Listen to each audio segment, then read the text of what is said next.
Be excellent to each other and party on. We're back for another Legacy League, and today we're playing Blue-Black Tempo with Nethergoyf. And what I have done is I have completely removed Murktide in favor of playing a lot more Thoughtseizes and Nihil Spellbombs. So we should be able to get Nethergoyf super buff very quickly because we have a lot of sorceries and artifacts in the deck. The other thing that I've done is I've just ramped up the awesome anti-control cards in the sideboard. So we have 2 Kaito, Bane of Nightmares, and we have a Torok, Dread Cantor, which if you're not familiar with this card, it's basically, it just shreds white opponents. So let's say hypothetically they're playing Swords of Plowshares, they're playing Prismatic Ending. Those can't touch Torok. And Torok, if you had the mana to kick, which you frequently do in this deck, then you can essentially him to Torok them on Torok's way in. Even if they bounce with Karakas, you can just recast and keep hemming them, which is really powerful. The other thing to note is this deck is almost completely 1-drops. Let me show you how many 1-drops there are. And the reason for this is because 27 1-drops, because we want to get out of the gates quickly. We want, for game 1, to be able to beat combo. And the way you beat combo is you park a Nethergoyf on the table and you disrupt until they're dead. The way that you beat control is, of course, you have to grind them out. So in the unlikely event that we pair into a white removal deck, say Stoneblade, then we're going to have to probably beat them post-board. But Kaito is exceptional at beating those players. And again, we have Torok. In the likely event that we queue into a Chalice of the Void deck, well, look, we definitely need to stop Chalice of the Void. So I've got a couple engineered explosives here. Not only do these blow up Chalice, but they also blow up Chrome Mox. They blow up other like construct stuff that a lot of Chalice players might have lying around. And they, of course, are an artifact type for Nethergoyf. They go to the graveyard, so very powerful. The rest of the sideboard cards, I'll just discuss briefly. We have a 4th graveyard interaction artifact in Grafdigger's Cage. We have Harbinger and Consign for Eldrazi matchups. We've got 3 Hydroblasts. I am very high on Hydroblast. I know a lot of people only play 1 or 2, but I think 3 is totally appropriate. And then we have the Force of Negation. So that's the deck. It's a very stock Blue-Black Tempo list. However, we are playing some really good anti-control cards, and we're playing the 2 engineered explosives. And will we miss Murktide? Well, let's talk about what Murktide dies to. It dies to a lot of different removal. It dies to, of course, Brazen Borrower, bouncing it back to hand, and importantly, it fights with Nethergoyf for the graveyard. And the difference between playing 1 mana for a creature that's going to win you the game over the next few turns and paying 2 mana is huge. Also, a lot of opponents are bringing in cards like Leyline of the Void. And if our opponent is foolish enough to dedicate 4 cards to Leyline of the Void, like 4 sideboard slots, and board those in. And I think it's totally fine to have 4 Leylines in your sideboard, but you shouldn't be bringing those in against us because it's only going to affect Nethergoyf, which feels great. Also, Nethergoyf, unlike Murktide, can keep coming back. Let's say our opponent wraths the board somehow. We can keep bringing Nethergoyf back, and that is not flavor text. That comes up all the time. As always, we're going to play a full 5 rounds. Leave comments with timestamps if you have feedback on my play. That not only helps me, but it helps other people who are reading the comments and trying to get better as well. And getting better is the name of the game. See you in round 1. Round 1, we jump straight into the fire against Ella1, one of the most experienced combo players on MTGO. This hand is really strong against Oops All spells. It's strong potentially against Epic Storm. It's not fantastic. I do like the Nihil Spellbomb because we could Thoughtseize and then we could Nihil Spellbomb. It's possible that they just storm our faces off if they're on Storm. They usually play either Beseech Storm or Oops All spells, though they haven't played Oops All spells in a few weeks. I think I am going to keep this on the strength of Thoughtseize, and then turn 2 we can just Tomio. And because of the composition of our hand, there's no reason not to just fetch the Swamp, but I don't think it's going to be relevant. I am going to go ahead and just get the Underground Sea here. Well, I can actually disguise the fact that I'm playing blue, which may be advantageous. But it might actually make them go for it, actually. So it may be disadvantageous. If I grab this Underground Sea, they're going to be more likely to respect Force of Will and Daze. All right, let's shred that hand. We're dodging Veil of Summer and a lot of other cards. Oh, wow. Cavernous Souls. What are they on that they're playing Cavernous Souls? This is pretty scary. So we can't take anything really good here. The best thing we can probably take is this Mishra's Bauble, crazily enough. Like, that's literally the only thing that is good here. We're going to definitely have to waste the Urza Saga. I mean, it feels so bad to take the Mishra's Bauble, but Mox Opal is redundant. And Lotus Petal, yeah, I'm going to take the Bauble because it represents a draw. I am not sure what their deck does, but that doesn't seem like a strong draw to me. But it's very much based off of the strength of Urza Saga, which I am going to waste, but they may not open with it. Okay, they do open with it. Okay, there's one of their opals. There's the Petal. Do they draw something really strong? If they did, they're not showing us. So their hand is currently Mox Opal, 2 lands, 1 unknown.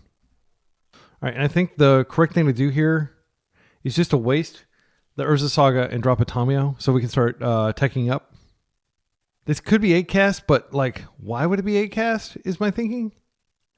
I think that there's definitely an argument for just dropping a Nethergoyf here, especially because we can get the Nethergoyf pretty big pretty quickly. I'm going to go ahead and hit this. Yeah, I think I'm going to go ahead and drop the Nethergoyf just to be more proactive, because this cavern represents something scary. I'm not sure quite what it is going to be. Thoughtcast. So they now have 2 unknowns. Or 3 unknowns, I guess. But at least one of them is a bad card. Mox Opal. Okay. I think what I'm going to do, this is card disadvantage. But I'm going to go ahead and drop the Nihil Spellbomb and crack it immediately so I can deal more damage. Is that correct? That feels really bad.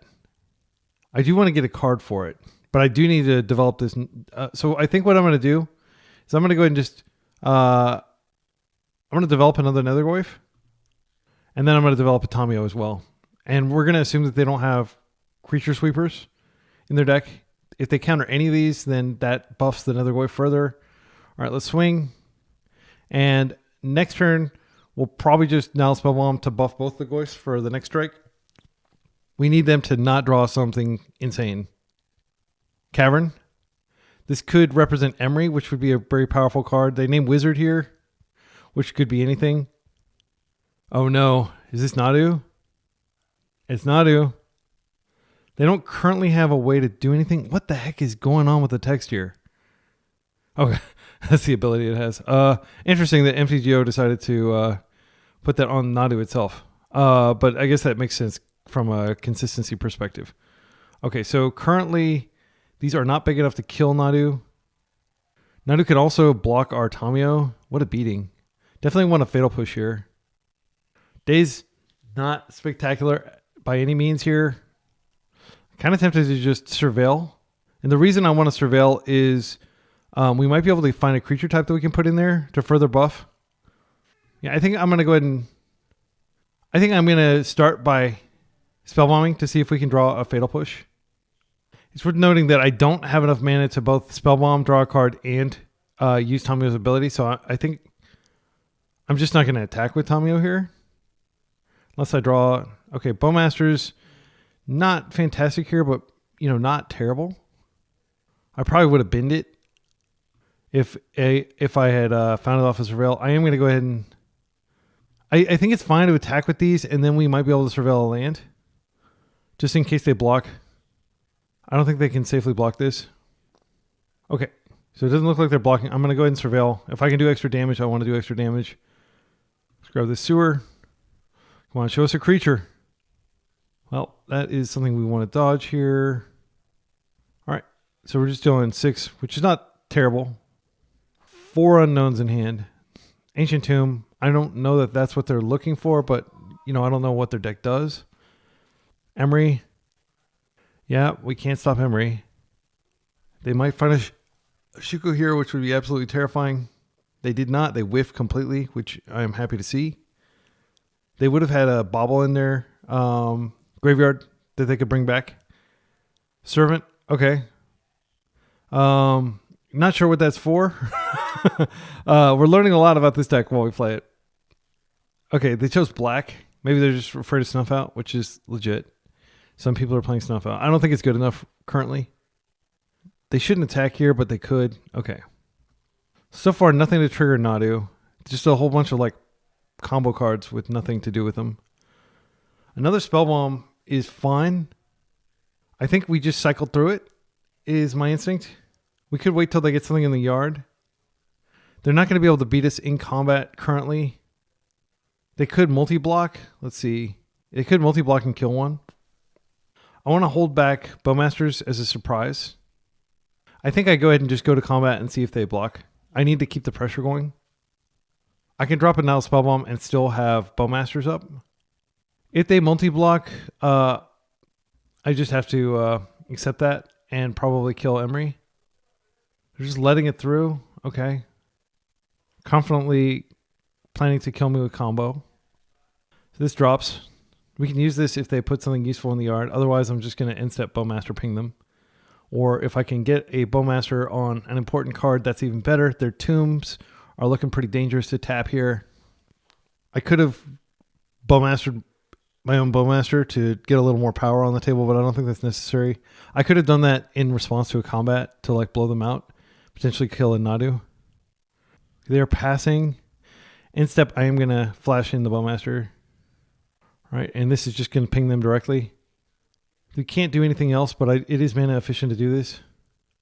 Now I can flip Tamiyo. So I think I attack with Tamiyo and prepare to flip her. Wasteland does take them off Cavern, which might be useful. I'm trying to think of a reason why I wouldn't just play this out now for flexibility, but I can't think of a good reason. So I am going to just attack with every... let's see. Is it a force block? If I attack with the Bowmaster, I'm pretty sure Orc Army will get blocked. Yeah, I think I just attack with these two and Tamiyo. They have to block something here. Dismember? What are they doing here? Snapcaster?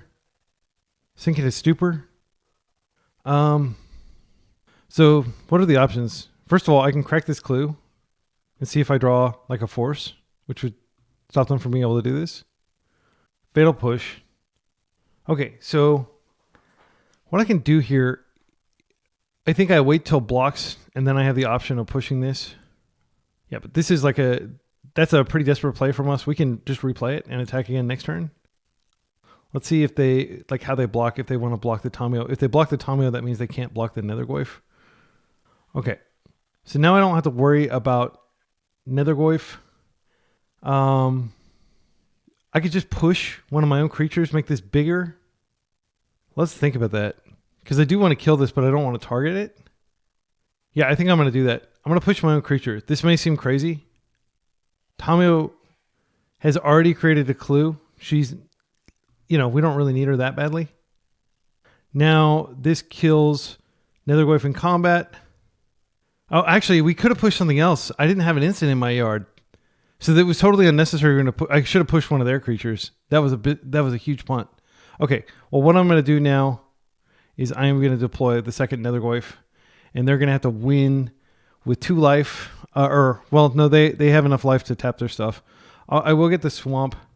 It's free to get the swamp, and I'm just going to drop this. And then if they target anything in their graveyard or use their graveyard for any reason, then I can just nuke it. Yeah, I'm so embarrassed. I was like, wait, why is it a 5/6? Oh, I didn't have an instant in my yard. Okay. Need to be more attentive here. Now that we got Nadu off the table, like, really we're just... Okay, they concede. So really we were just trying to fade like a Grindstone, which could still... Let's see. 1, 2, 3... Yeah, they could have killed us with Grindstone had they ripped that. All right, sideboard. This looks like an Engineered Explosives matchup. I wouldn't be surprised if they were playing Chalice. Did they have any 1-drops at all that they showed? I don't think they did. Harbinger is good against these types of decks, even though they're blue. Being able to shut off Tomb and Caverns and stuff like that is relevant. Consign, I think, we bring all 4 of these in. I don't think we bring in Force of Negation because it seems to be creature combo focused. I'm going to keep the spell bombs. I don't want to take out the Fatal Push, so it's going to be tough figuring out what to take out. I think we take out Daze. They are a Stompy deck. Bowmaster seems pretty relevant here. I didn't see any real aggression I think we keep all 4 Thoughtseize. Yeah, maybe we don't bring in Harbinger. I mean, they are a blue deck. Other things we could do. There's always the dubious play of taking out Ponder. I didn't see any sort of like... I think we can probably take out the Swamp. Just get a little leaner. I mean, again, we are almost all 1-drops. We need to make one more cut. I think maybe we just bring in 3 consigns. All right, this hand is absolutely amazing. I'm going to keep it. We have so much game. Force is... Okay, this is... I mean, this hand, you could not assemble a better hand than this. If I were to pick cards from my deck that would be in my opening hand, it would look like this. So I'm going to open with a Wasteland. Just not going to give him any Urza Saga equity. Sorry if I'm like sound out of breath. I ran upstairs really quickly to use the bathroom. And the reason I ran upstairs is because the only toilet in my house that's downstairs is being used to potty train my cat. So we're literally teaching our cat to use toilets. Okay, I'm really glad I hit that because that would have resulted in at least one construct. Okay, there's the Shuko. You don't counter the Shuko, you counter the actual thing that uses Shuko. But if they have Cavern, we won't be able to counter that. But you just can't go after Shuko like that. It's a mistake. And now that I see the Shuko in here, I mean, it's possible they're not playing Chalice. I think what we do here, I mean, I suspect if they had anything really impactful to do, they would have done it. The safe thing to do is to go ahead and Thoughtseize just in case they have Cavern and they can combo us. I do want to get on board with Nethergoyf, but I think it's okay. I'm going to go ahead and Thoughtseize. And then we'll have a kind of a map for what we need to do subsequent turns in terms of like what is the highest priority force. It does suck to tap out a consign, but like that's just how it works. Okay, so Trinket Mage can go get Trinket Mage. Okay, so this is a Trinket Mage deck. That's what's holding it. I love this card, by the way. So they can search their library for either a Grindstone or a Shuko. So they have both of those, both sides of the AB. I really think that the take here is Emery. We can force Trinket Mage, and they won't have a blue card to force back. Painter Servant isn't a threat until they actually get something good on the table. Yeah. Emery is like the kind of 1-card engine. The other ones are all AB spells. AB combos. Another Urza Saga, that's bad for us. I can consign the ability to create constructs. If we don't force this, it turns on Force of Will because they do have like a... Wait, no, they already have Trinket Mage. So Force of Will is already on. Oh, I think we let this go and then we force the Trinket Mage. And we save our force to force fight over the Saga. They are going to be able to search for Grindstone. I think that was a misplay. I think I should have forced this.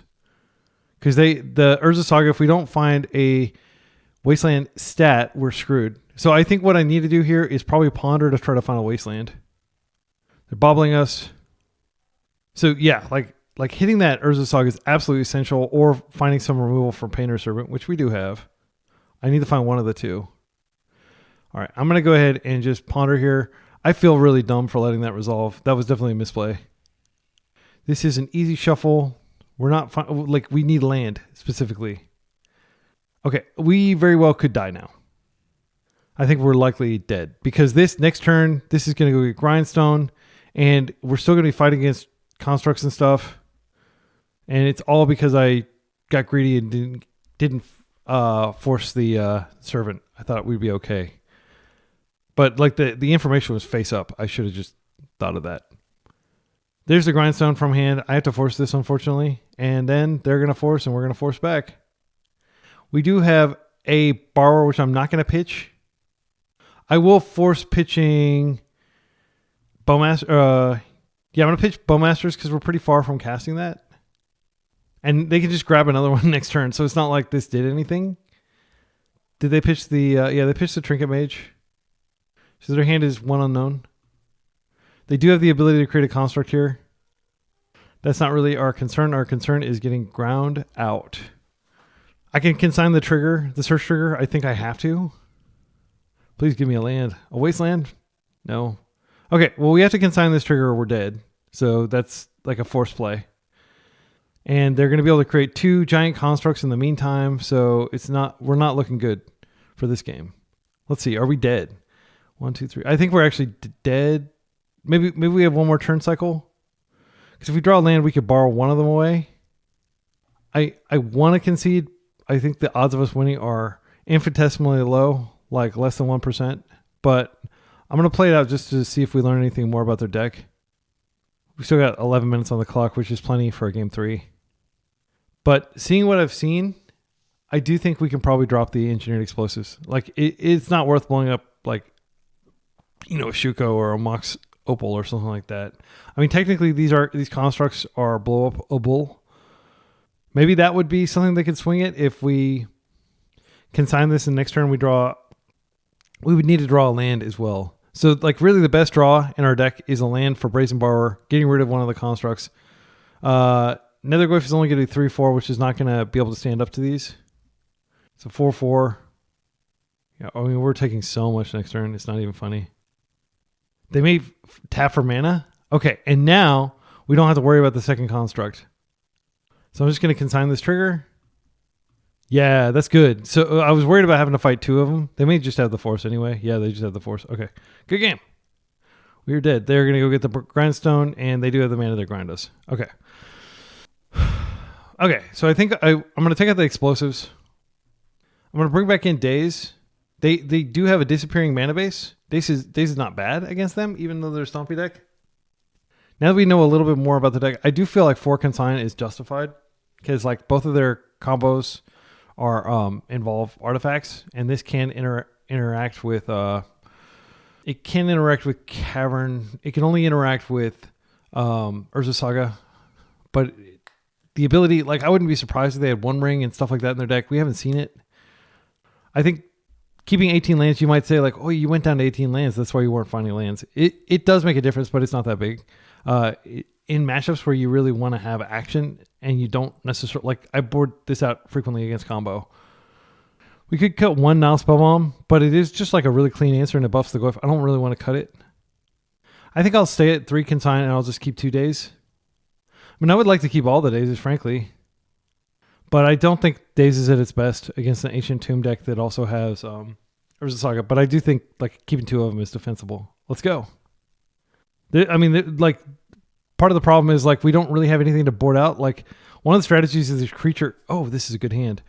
Yeah, we just open Thoughtseize, and then we have the Wasteland for their Saga. Hopefully they only have 1.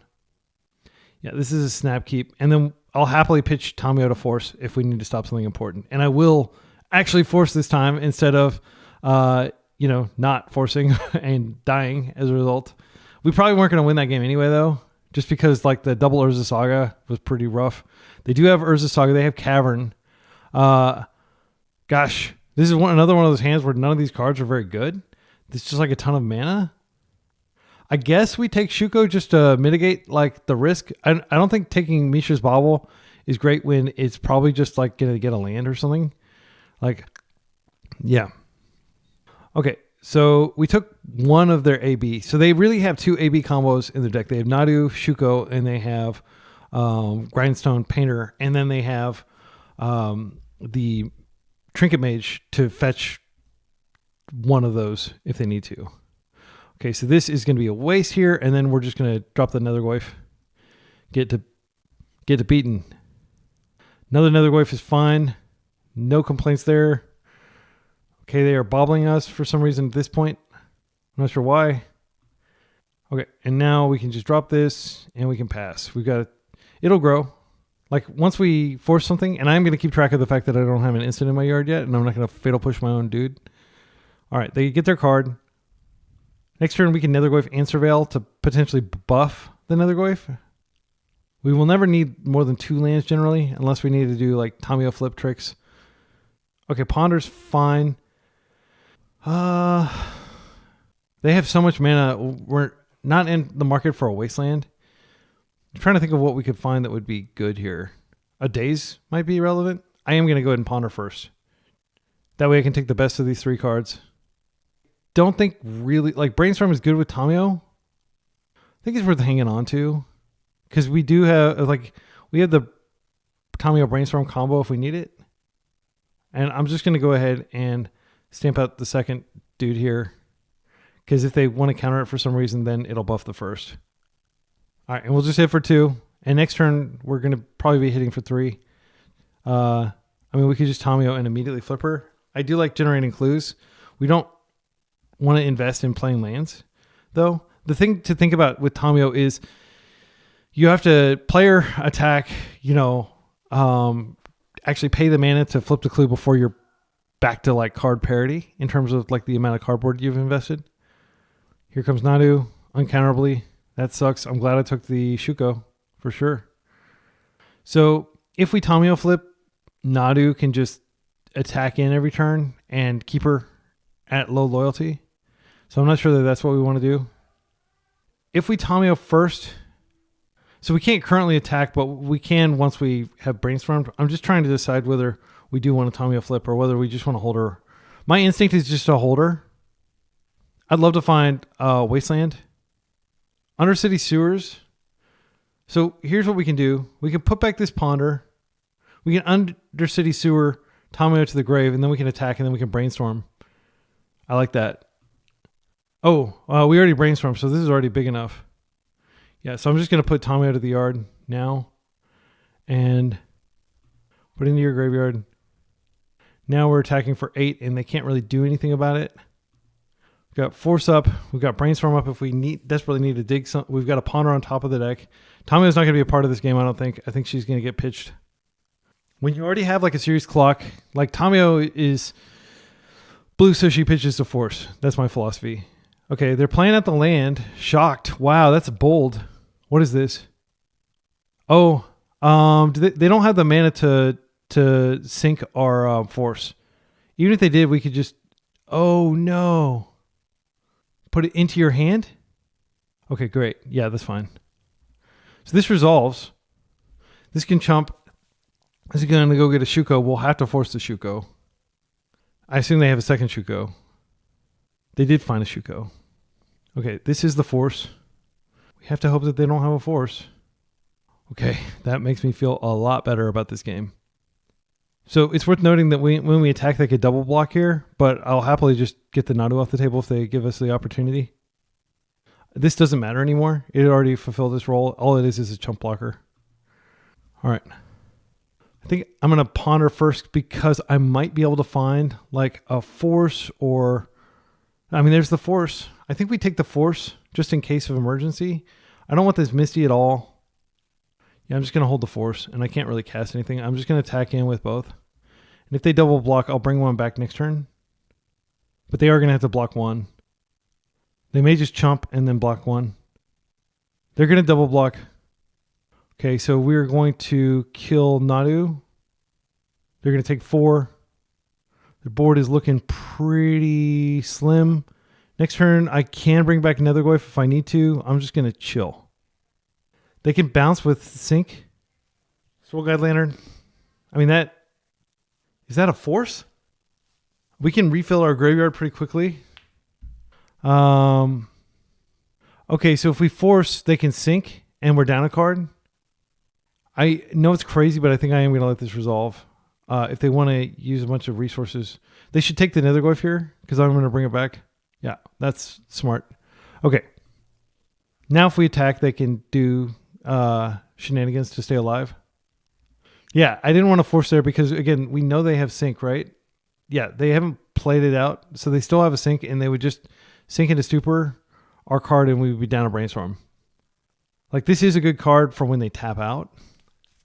Okay, so we do have the option of just Tamiyoing and Brainstorming here. And then we have a Tamiyo up. What does that do for us? Doesn't really do a lot because we're not going to have anything to grow back.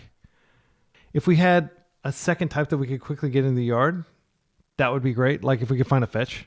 So what I'm going to try to do is, I do think we have a fetch on top, right? But by using this, okay, so here's my thinking.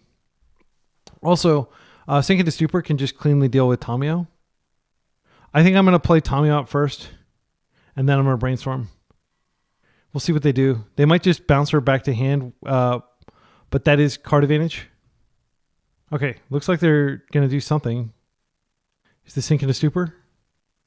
All right, we got it out of their hand. That's what we wanted. All right, a lot of lands. So I'll just put these back. I've already used my Surveil. I'm just going to play this out. Play out a Tamiyo. And then we can't force anything, but I think that's okay. I do want to develop Tamiyo here. And I just have to chill for a turn cycle. Yeah, I can't attack. Yeah, I mean, had we forced this again, it would have been bounced to the hand, so it wouldn't have mattered. We just had to work through that sync. So their hand is 2 unknowns. I mean, it could be like an AB combo. They do have the ability to cast stuff. Painter, can't do anything. They just had Painter Grindstone. Okay. They don't have the mana currently to use it, but we're super duper dead. I'm trying to think, like we have to find a Fatal Push to deal with Painter. So upkeep, I know that I'm drawing just a land, so I'm going to go ahead and do this. And yes, you could say like, well, you played out the Tamiyo, so you brought it upon yourself. They had to have specifically, 2 AB combo cards. I called that out as something they could have. Good game. Oh, wait. We can attack with Tamiyo and we can clue. Go ahead and go to post-combat. If we can find a Fatal Push or a Brazen Borrower. Brazen Borrower doesn't really do it, though. Holy cow. I'm just going to do it now. All right, we're still alive. I don't think there's a reason to play this out. We'll preserve the mystery. It's possible that later, like they play a Painter Servant and they name blue and we can pitch this. We are Howling Mine going. We just need to get rid of this this Soul Guide Lantern. If we can somehow coax them into tapping it. They have okay. And now we can potentially have Hardcast Force up. Second Fatal Push. I'm just going to keep Hardcast Force up and I'm going to keep Tamiyoing. And I can crack a clue post-combat. And then I can also push post-combat if I just want to get this out of the way so we can start attempting to attack with Nethergoyf. They can clear it, but that's not the end of the world. If they clear it, we can rebuild our graveyard. Bowmasters would probably be the best draw. Wasteland does kill Cavern. I think that's worth doing. I guess the question is, do we want to go ahead and clear the Trinket Mage now? I think for the sake of momentum, we do.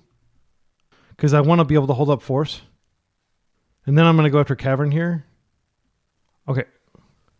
All right, that's fine. I'm going to play this. I'm going to go ahead and hit this now. Just in case they have like a Snapcaster or something I want to know about it. Now we can attack with both. They're going to pop our yard. We're going to chill with Hardcast Force up. And then we should be able to 1-for-1 the next few things they attempt to do. Yeah, that's as expected. Okay, we create a clue. We'll pass. We are favored from this point. 3 cards in hand. It might be like interaction spells like Force of Will. I'm going to go ahead and force this. Just be mana efficient. Okay, they didn't force back. Do they have a Painter now? Even if they do, we can potentially kill it before they can use it. Okay, so we're hitting for 1 here. I am kind of tempted to... I mean, we could just kill them with his Borrower. I'm just going to attack for 1 and chill with 2 clues up and with a clue into Borrower up if we need it. But I'd love to Hardcast Force something and just hit them again. I think this pattern we're in right now is fine.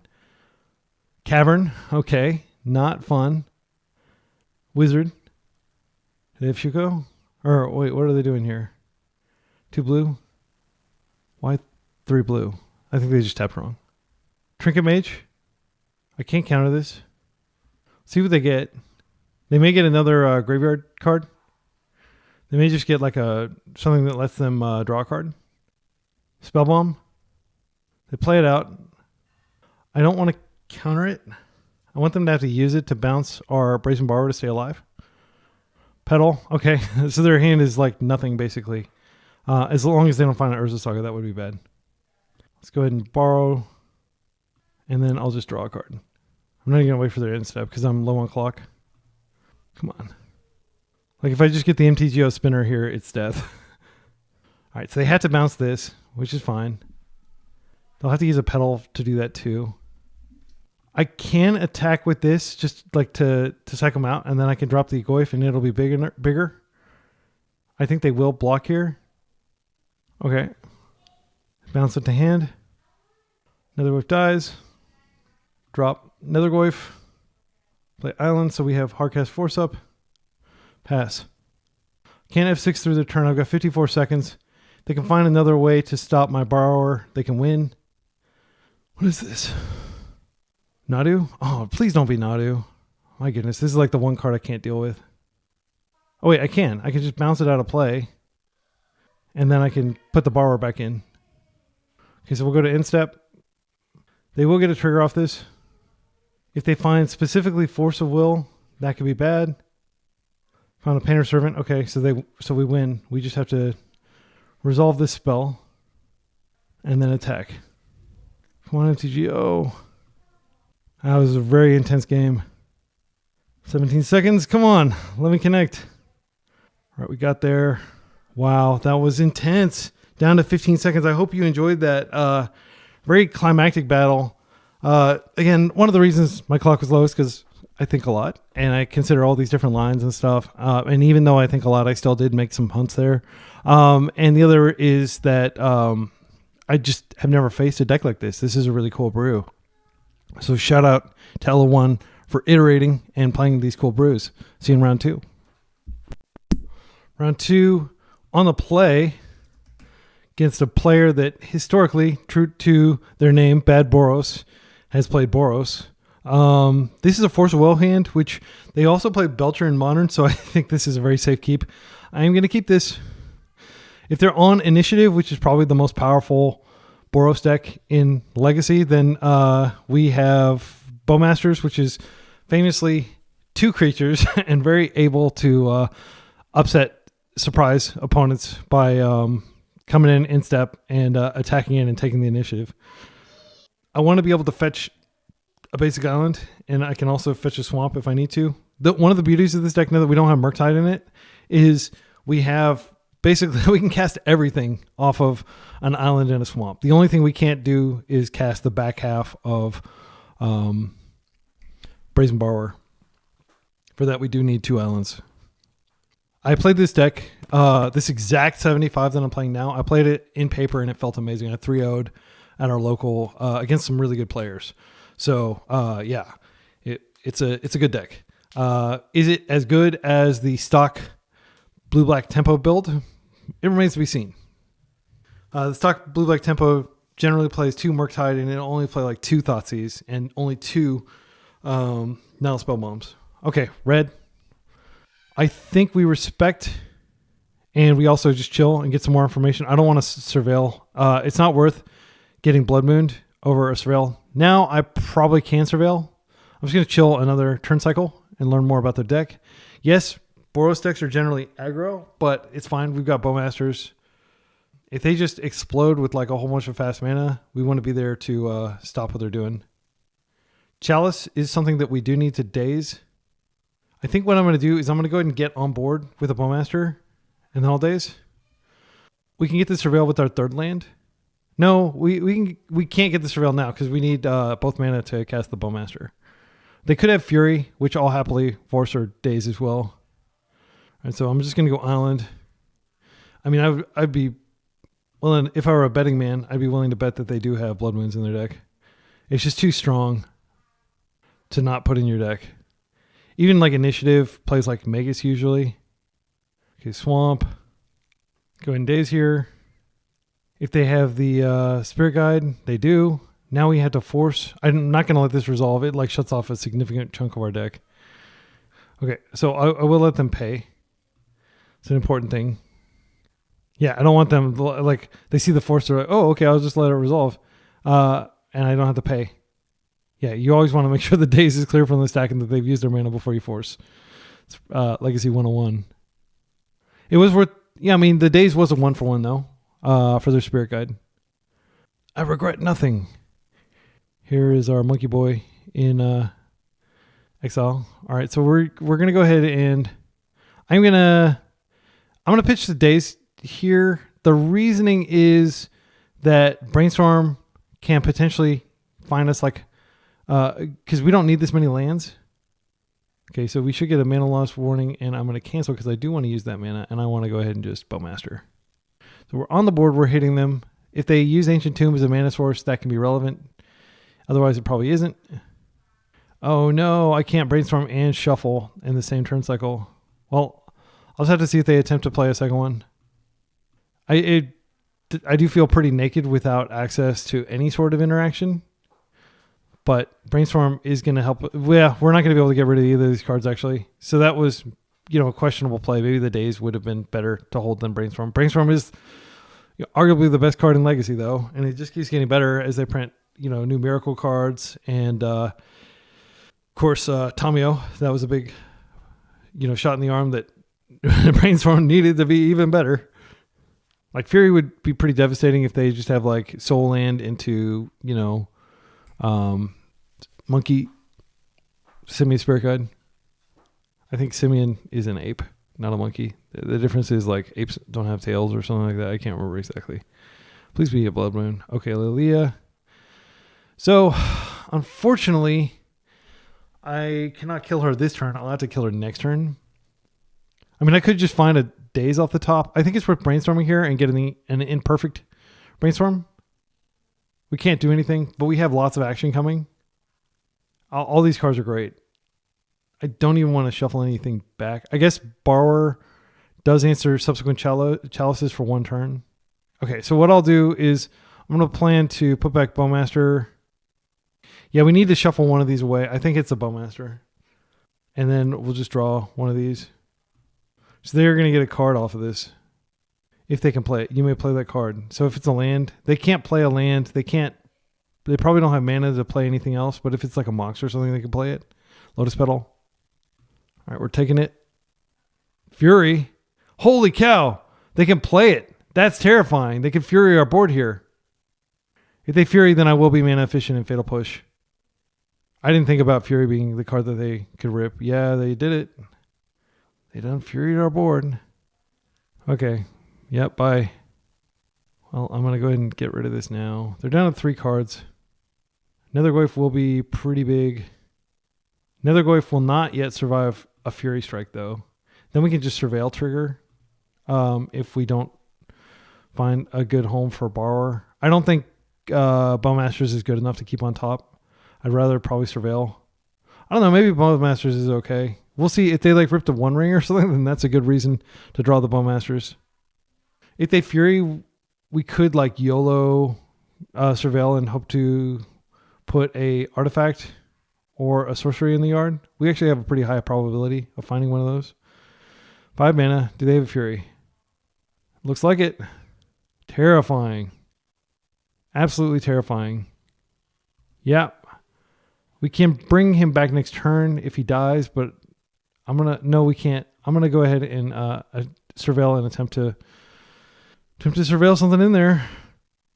It doesn't do it, and this is not a good card. Wait, actually, we could hit that and bounce Fury back to hand, and then they need another land, and then their land would just destroy that. It's not a good enough top deck. So Nethergoyf is dead, unfortunately. We do have to bounce Fury out of play if we want to survive.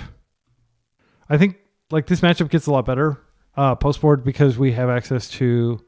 First of all, we can take out some. We'll have access to engineered explosives for Chalice, so we won't have to desperately, yeet all of our interaction at Chalice. The other thing that we have is the 3 Hydroblasts. I think that's probably all that comes in, though. Consign can come in. I think we ponder. This does give us the 4th type for Nethergoyf. These cards aren't good enough. Bowmaster's not terrible, but technically, Wasteland, the thing, and then bounce Fury back to hand. It's not the absolute worst, but that does involve us drawing these other 2 cards. I'm trying to think if there's anything else better we could draw in our deck. Drawing another Nethergoyf is fine. We can't Fatal Push this out of the way. We actually don't have any removal on our entire deck to actually get rid of Fury. And Bowmaster just dies when Fury comes back. Yeah, I'm going to any order shuffle. I will bounce Fury out of play. Just as a tomahawk. Oh, that's terrible. Well, we might as well play this. We could bring back a Nethergoyf to hit them. Nethergoyf will be small enough that it'll die from Fury, though. I'm going to play this land, and I'm just going to pass. And then what we'll do is we'll borrow it back. We'll hope that, I can't think of a land that they would play that would get them off of 5 mana. I imagine they're just not going to play more lands. So we kind of need to wait to end step. Otherwise, they just recast it using this mana. Yeah, I'm just going to take it. It sucks. Dropping to 7. There's the 1 ring. Yeah, not holding out a lot of hope here for victory. Maybe they find a land and they do legend roll the land. So next turn we can bring back another Nethergoyf, but again, he dies when Fury comes back out. He'll only be a 3/4, I think. Because we'd be exiling one of our ponders. One of our sorceries. Had I kept and wasted here, I wouldn't have wasted the actual city. I mean, I could have wasted the city and then kept them at 3 mana and then kept them off this. Of course, I didn't know they would have this, but you can presume that when Stompy's going to have this. Maybe that was the line. And then we would have the Bowmasters up too. Not that Bowmasters would be spectacular because, I mean, Fury completely outclasses it. All right, and I do need to bounce this out of play, sadly. All right, and I don't fetch the thin. That's just not how I roll. Force. Yeah, I think we can concede this one. Okay, so the reason, again, I bring back Nethergoyf. Nethergoyf instantly dies. You know, they continue to destroy us. Okay, so Explosives definitely comes in. They have Moxes and stuff too that we can blow up. I've actually blown up Blood Moon, and so there was this game where my opponent Blood Mooned me, and I had like one non-basic that I had my 2 basics, and I was actually able to engineer Explosives for 3 and blow up not only Blood Moon but also a Broadside Bombardier. That felt amazing. So Force Negation comes in. I think we take out the Daze.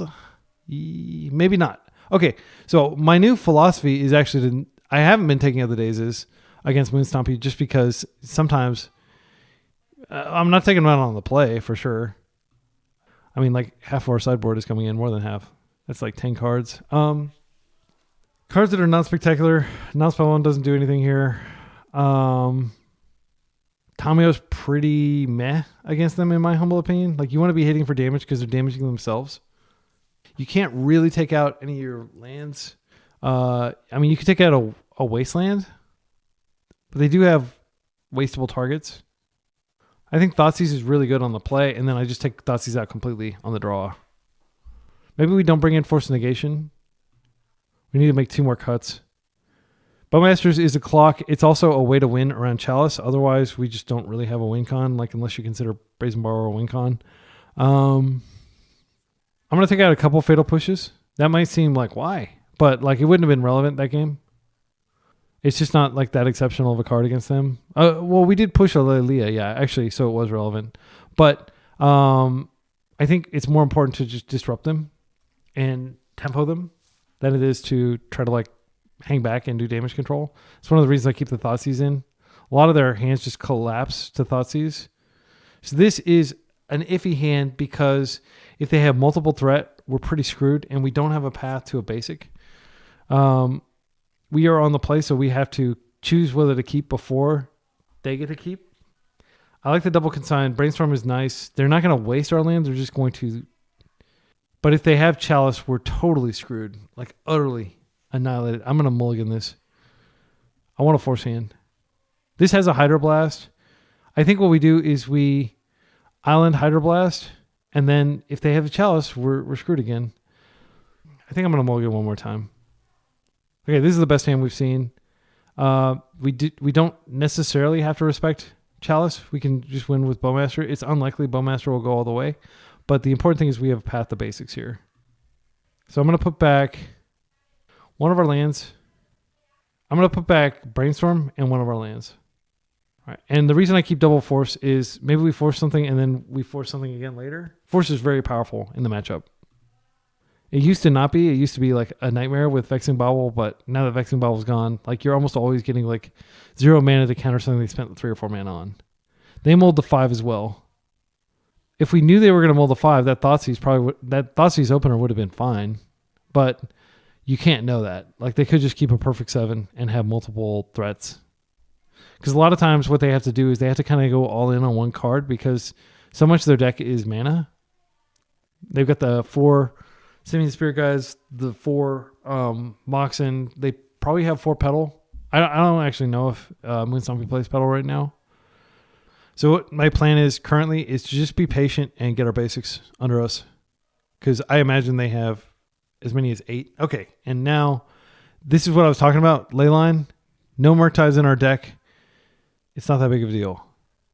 Let's go ahead and pass. If we have to get a basic, blue is generally the most important of the basics. But I should have started with this because then we could have gotten the blue if we needed to, but then we wouldn't be able to get the swamp later.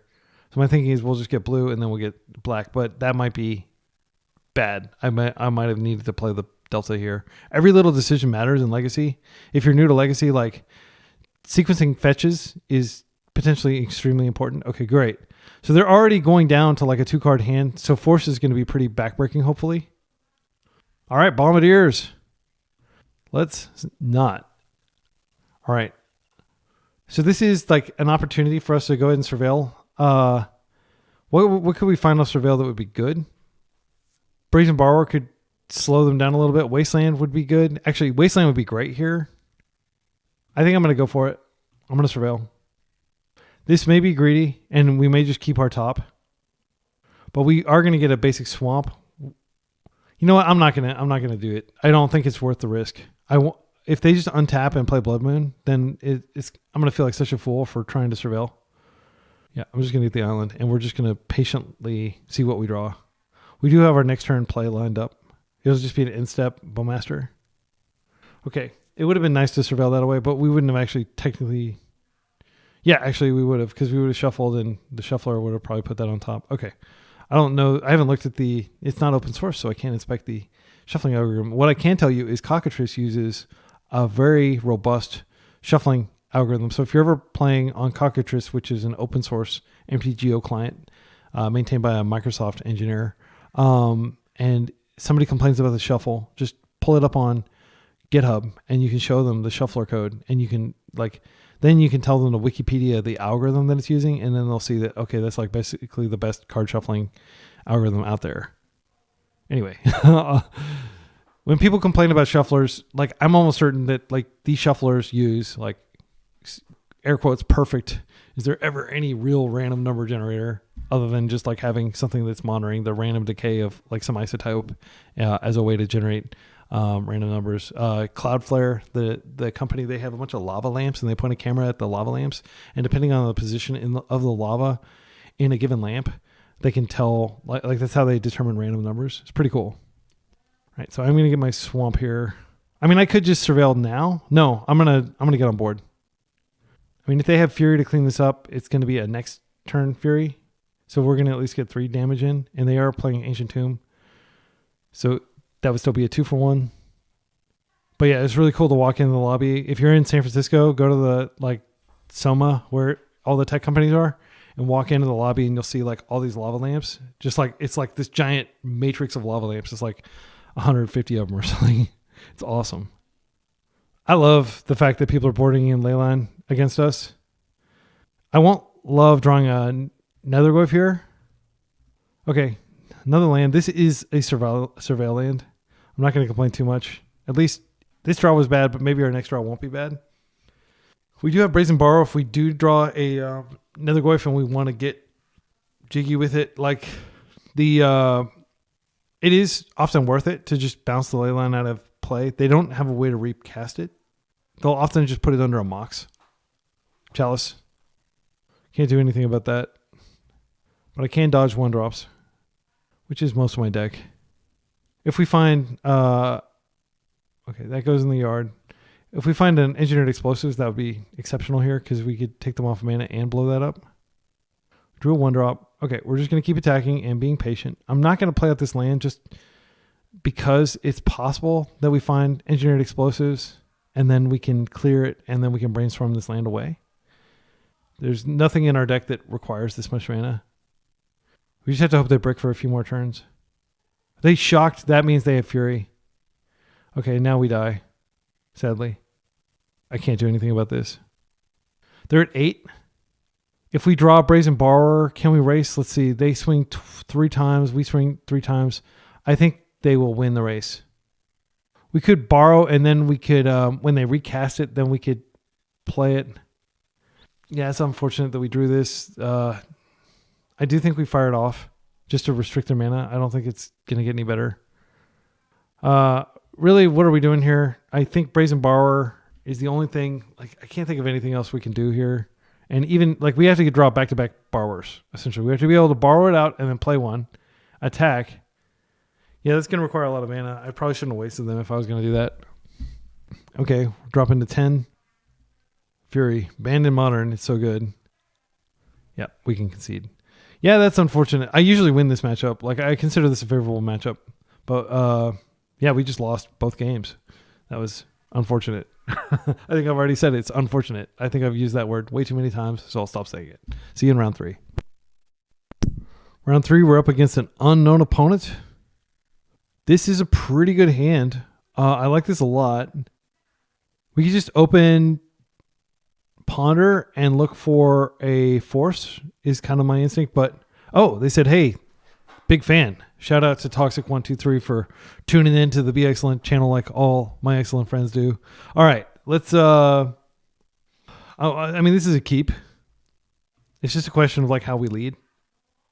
My instinct is to just lead Fetch Nethergoyf, and then maybe that eats a plow. They're mulling to 6. If they mull again, I kind of want to go ahead and ponder just to see if I can find a force. It's good in almost every matchup. There are very few matchups where force is bad. Like Delver, I would say, is not a great matchup for force. We can go ahead and play on basics, like the cowards. Like I'm a coward. I'm not calling you a coward. I'm not like gonna like chide you like, come on, McFly, what are you, chicken? Why don't you want to crash your crash into a Rolls Royce? Okay, so this force is quite promising. Daze is even more delectable. There are situations where Daze is less good than force. We could cultivate a Tomio. We have the Brainstorm combo. Okay, so I'm going to go ahead and just do Brainstorm. I do want to draw the Brainstorm. I think if I'm going to not draw a card, it's going to be a Daze. So we'll draw the force now, and then we can pitch Ponder, and then next turn we can have the Tomio Brainstorm combo if we need it. A lot of that will be dictated by whether they look like they're on a Blood Moon deck. If they watch the Be Excellent channel, there's a decent chance that they're on like a blue deck because I only play blue decks. Okay, so they may be playing Reanimator. They put a Wasteland in the yard. That tells me they probably have another Wasteland, and I should probably be mindful of that. I think it's fine to just chill for a turn with the Brainstorm up, and we have Brainstorm into Daze if we need it, and just get a Swamp into Nethergoyf. They could be looking for a colored mana source. I'm not sure what they would be playing, because if they're on Blue-Black Reanimator, then the only card that they need a single Swamp, and they can cast their combo over the course of 2 turns. So I'm not going to play with the Tomio. I just want to keep mana up because they are a Daze deck, most likely. Okay, pondering. All right, so they may be looking for land. And that if they shuffle, I'll be tempted to waste them just because I'm almost certainly going to waste them. But it's noteworthy that we don't have both Tomio and Brainstorm available currently because we're drawing Daze and not drawing a blue source. Okay, they found a Scalding Tarn. Let's see if they crack. They don't crack. Right. Okay. Wait. We shuffled. We shuffled that way. That's why we didn't draw the... Okay. So I can either have Tomio Brainstorm combo up, or I can... Maybe I go ahead and do this. Maybe I go ahead and Tomio and then Brainstorm, but then that does run into Fatal Push. I think I'm just going to attack first. Getting an extra damage is not a big deal. I think what I'm going to do this turn is I'm going to chill one more turn and waste. Gonna do it now. Okay, 6 cards in the grip. Is there anything to fear here? I'm kind of wanting to go ahead and fire off this Ponder just to be mana efficient.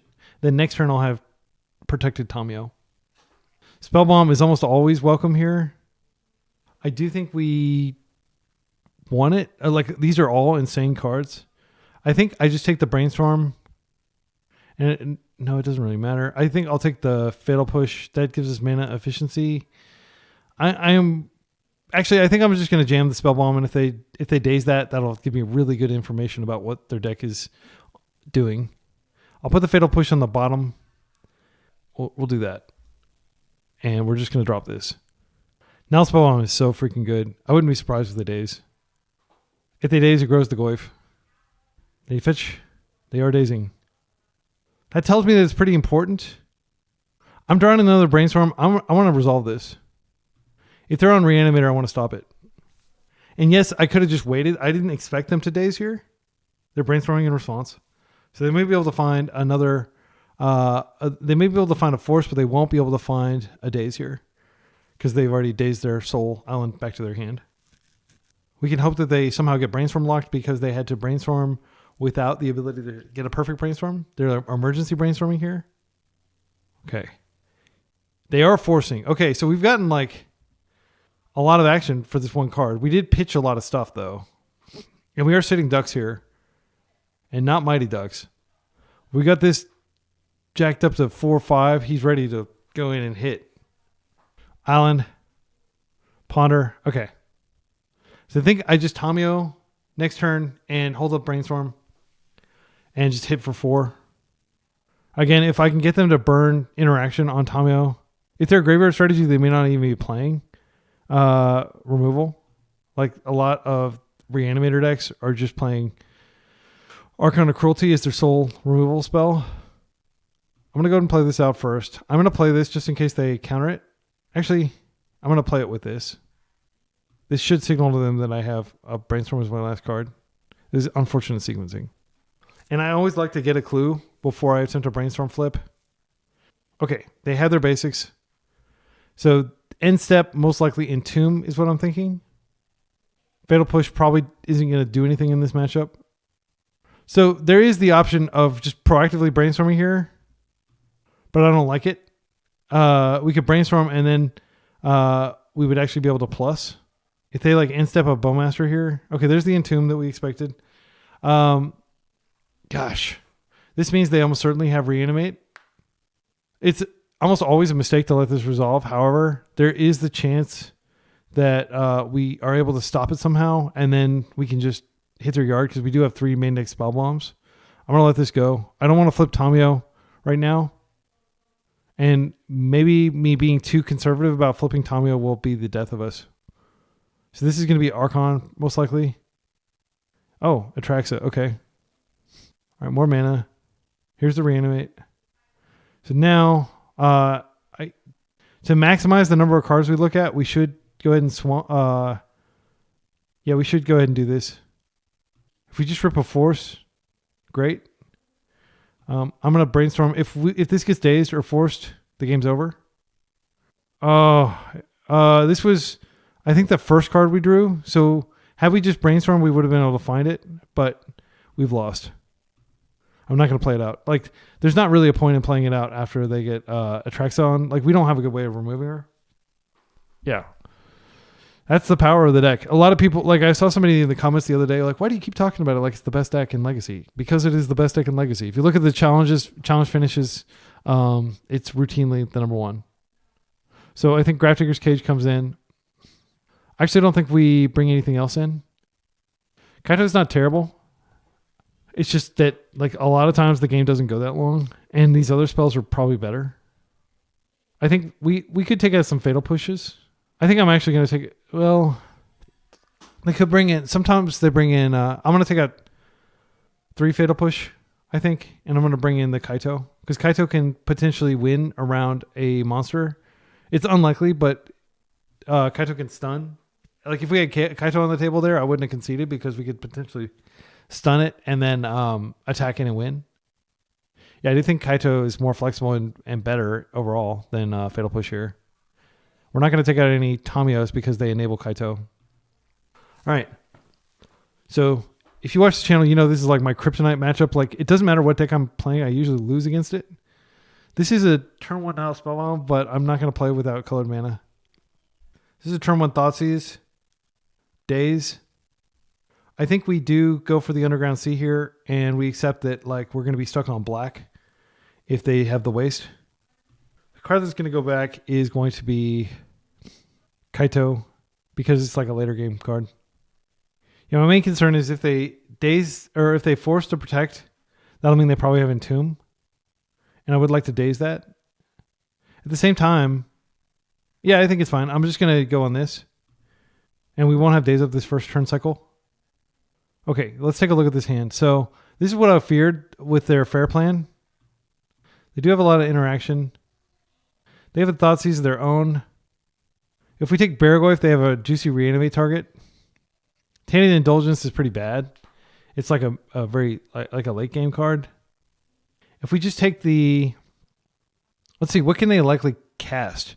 Because they're going to Undercity Sewers and we're going to waste them. I don't think we take the Barragoyf because they're going to be restricted on mana. I don't think we take the Fatal Push because it feels underpowered to do so. Maybe we do take the Thoughtseize here. And we got the information that about what their deck is capable of. I am most definitely going to waste here. And the reason I took the Thoughtseize is if they do find a land and just like untap play it, like we don't have anything in our hand to protect. We might later though, if we draw like a Kaido or something. Okay, this is great for us, assuming they don't have like a troll. I'm just going to chill for a turn. It's unfortunate in retrospect that I didn't get the Underground Sea because I could have pondered here, but it's okay. They did find the Underground Sea. So I am going to waste this. And we're going to chill for another turn cycle because we have to get through their land. They would have had to find an Underground Sea and an Orc army, or not an Orc army, a troll. I think it is correct to go ahead and do this in their upkeep. I'm going to set a stop. I have to set a stop here too in my end step as well, just in case they do tap it. Okay, upkeep. Let's go ahead and waste it. They're floating. They are brainstorming.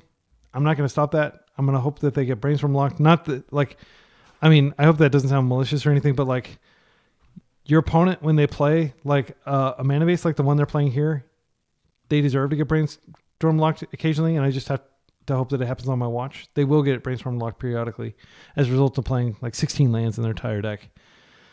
They specifically need a land that can actually, tap for mana for troll, but any land will do potentially. If they find a troll, then my entire early game is, a wash. Or it's not a wash. It's it was wasted. All right. I think the great thing to do is just to hold up interaction and end step Bowmaster here. We can go get our island, and then we're waste proof as well. Okay. This feels good. And yes, they do have fatal pushes. I opted to take Thoughtseize instead of the fatal pushes. And you know what? Had we not done that, we would have been Thoughtseized. There would have been a window when they could have Thoughtseized us. And we would have probably lost like a ponder. We might have drawn Orcish Bowmasters by that point. They're forcing. This is great for us.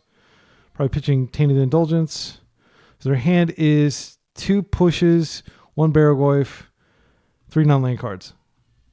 I think this is a fine situation to ponder because if we can find a... there it is. Spellbomb. That's what I was looking for. Nethergoyf's great too, but I do want to go ahead and get Spellbomb out. Is that true? No, I'm going to chill on Spellbomb for a turn cycle.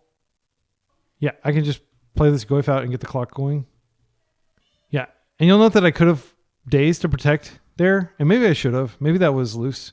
I just wanted to keep Daze in case of some like crazy spell. But we're going to be hitting them plenty hard with the cards we have currently.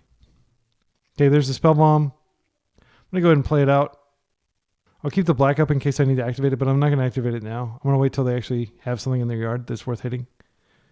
The reason I cast it before combat is in case they force it or something, then we get the buff on the Nethergoyf. This card's so beautiful. He is one charismatic charmer. They found a swamp. They are going to push. We could Daze this and then get in a crack. We actually don't have an instant in our graveyard. I think this is a situation where Daze is okay. I know that they have another one, but like I can hit them and like tie up their mana for another turn. Okay, and now we're hitting them for 4. They do use their life total as a resource when they resurrect their cards. All right. I think I'm just going to play this out and I'm going to swing in again.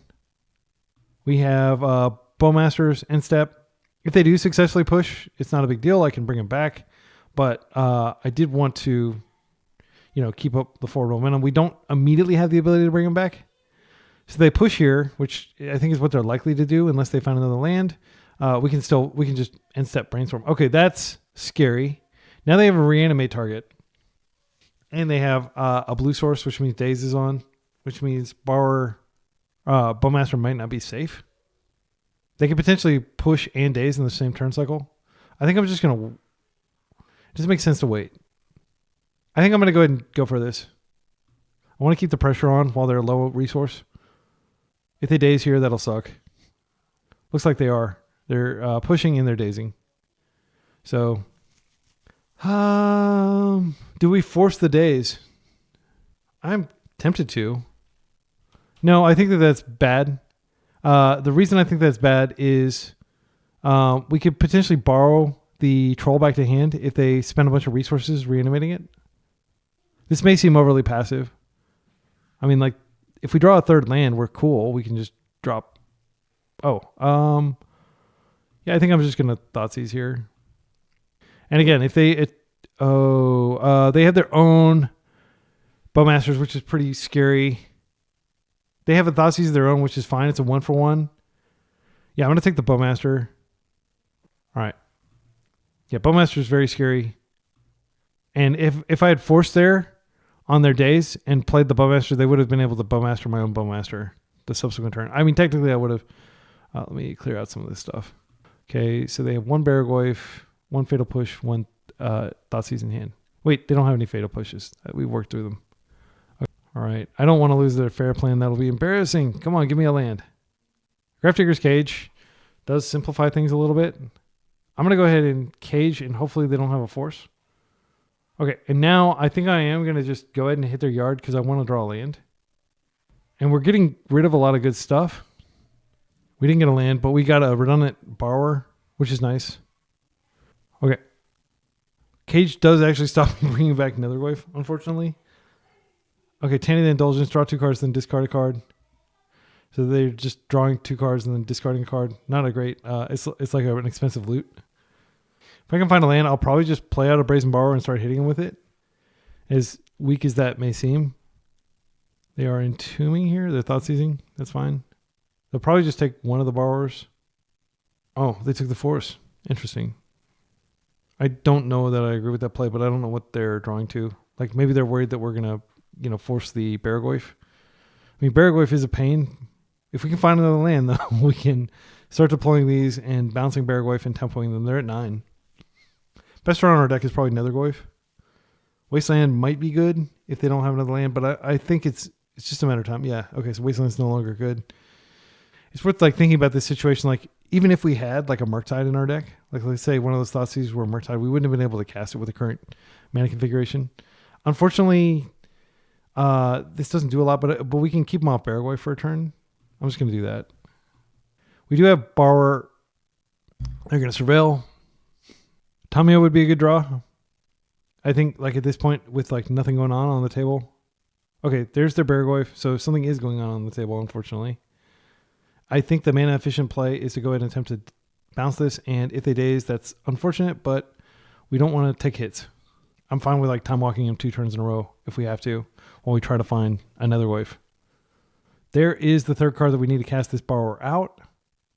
So I think what we do is we cast a borrower, end step. Maybe we cast the borrower now. I am afraid that they're going to have Bowmaster. That's something they could legit have. They did have a daze in. They might have all their dazes in. I think the risk of them Bowmastering this is greater. I want to get at least 1 hit in with it. If they daze, it's just a 1-for-1. Wasteland. Now I will cast it if they attempt to waste me here. And then what I'll do is I'll attempt to borrow the Barragoyf out and I'll get at least 1 hit. Do they have the Bowmaster? This is just the Barragoyf. Okay. It is a big boy. This does allow us to both bounce and we can also get a Surveil. We haven't used our Surveil yet, have we? So I'm going to swing. I think it's correct to go ahead and bounce now. Let's see, they're at 5. I mean, if we play this out, if they connect, they get so much life back that we can never tempo them out. I'm going to go ahead and do this now just to minimize the risk of them drawing I mean, they had a force in their hand. They may force this. Okay, great. Now we can Surveil in step. They need a Bowmasters to kill this. Okay, it's back. Let's Surveil. I am worried that we're not going to win this race. We desperately need a Fatal Push. Kaito would be great, actually. Kaito would be able to stun I think Ponder is an above average draw. But what will we find? What will we find that Ponder could do for us? Because we need both a land and a Kaito to be able to... This is like probably the most important decision of the entire match so far. I mean, we could just rip a land and be completely screwed here. They're probably going to be able to find Bowmasters to deal with our dudes. The high roll play is to just find a Kaito, and maybe Kaito is the only thing that can solve this, because Nethergoyf just, they swing. Actually, we have 5 card types. We could swing back and kill with Nethergoyf, but we need a land in addition, because we need to play this out. Otherwise, they're going to quickly get ahead. Fatal Push doesn't do it. I think the only thing that saves us here, maybe I'm being too tunnel vision, but I think the thing that saves us here is Kaito. And we're not going to be able to Kaito if we do this. Put it into our graveyard. That was a tough decision. Leave a comment with the timestamp if you disagree with that decision. Yep. And just like that, we are probably out of the game. I'm going to go ahead and swing. We are technically hitting them for 1 more than they're hitting us. If we actually resolve this, and I am going to cast this now. I'm not going to wait, because if they have Bowmaster, they can hit the other one. We can still daze here, and we can replay this for value if they force. Okay, so I'm going to go ahead and do that. Boom. Get this back. We can surveil. See, I'm glad I did that during my turn. That would have been really unfortunate. All right, and let's see what we can get into our yard here. That is something we don't want. All right, so they are going to be able to hit us here, and we're going to be able to swing back, but... And their combo's turned off, but the fair plan, you know, we just took too long to deal damage. I'm trying to think if we could have been more aggressive early game. So they're going back up to 7 here. They're potentially ripping a creature. We're 2 turns from death currently. If they find a Bowmaster, that's just going to be game, unfortunately. They found a Douthie and a Troll. They can cast Douthie. They took back the Troll. I guess they want land more than they want like a creature that can attack unblockably. Okay, the Troll cycle. They actually already played on an island, so one of their cards... Okay. Oh, they have a Douthie. Okay. Kaito doesn't win it, but it does lock it down really well. Like, we would stun this, and then we'd be able to get in. All right, we drew it. You just have to have faith. Okay, they can't counter this. I'm going to attack with both, and I am going to stun, and they're going to be able to kill Kaito, but it won't matter because Barragoyf will be stunned, and we'll be able to kill them. One problem, though, is if they manage to kill Kaito, yeah, they would have to sack to get Kaito back, but that could be pretty devastating. I'm just trying to think if there's anything else we can do here. I think the play is to just stun. But definitely disciplined. I mean, you could argue like maybe we would have gotten a Kaito sooner. So they're going to 1. Now we stun here. They have to both kill. They have to swing at Kaito, I think. And then if they can kill this somehow, then that's the game. But they have to kill this borrower this turn, unless they have a borrower of their own, which I can borrow out of the way. All right, Kaito's down. He's in the void where he can be brought back, but it shouldn't matter unless they're just slow rolling like a Bowmaster or something. Wasteland. Okay. They must have something. They're still playing the game. Bowmaster. Dismember. That doesn't necessarily kill us. Oh no, we don't have the mana to cast Borrower. If we can just rip a Bowmaster right now, we can still win. We have 4 of them. Come on. Nethergoyf is not the worst. I'm going to play with the Nethergoyf. They can't block. They have to deal with this. They can sack Kaito, stun this. I think that's the line, if they see it. If we bounce Kaito back to hand next turn, no, that's good for us. But the Barragoyf will be back. This is a great game. All they need is like a Bowmaster or something, and then they can just block, and that'll be enough to survive. Another Barragoyf? Yeah. Okay, we can just bounce it out of the way. If their last card is Daze, I think their last card is still Force. Did they Force? I'm so bad at keeping track of these things. Do they know we have another borrower? They do. Okay, yeah. So, wow. Wow, I'm so glad I captured that on video. That is, quite likely the most exciting game of the league. But stick around because we've got another round in this game. So against them, on the draw, I think we do bring in more borrowers. Like they may switch to a more combo-y plan now, but I'm sorry, Fatal Push. Fatal Push, like there were quite a few creatures there, so I think it'd be a mistake to focus too much. I think we could take out some dazes on the draw. Yeah, I'm gonna take out. Gosh, Kaito was really good there.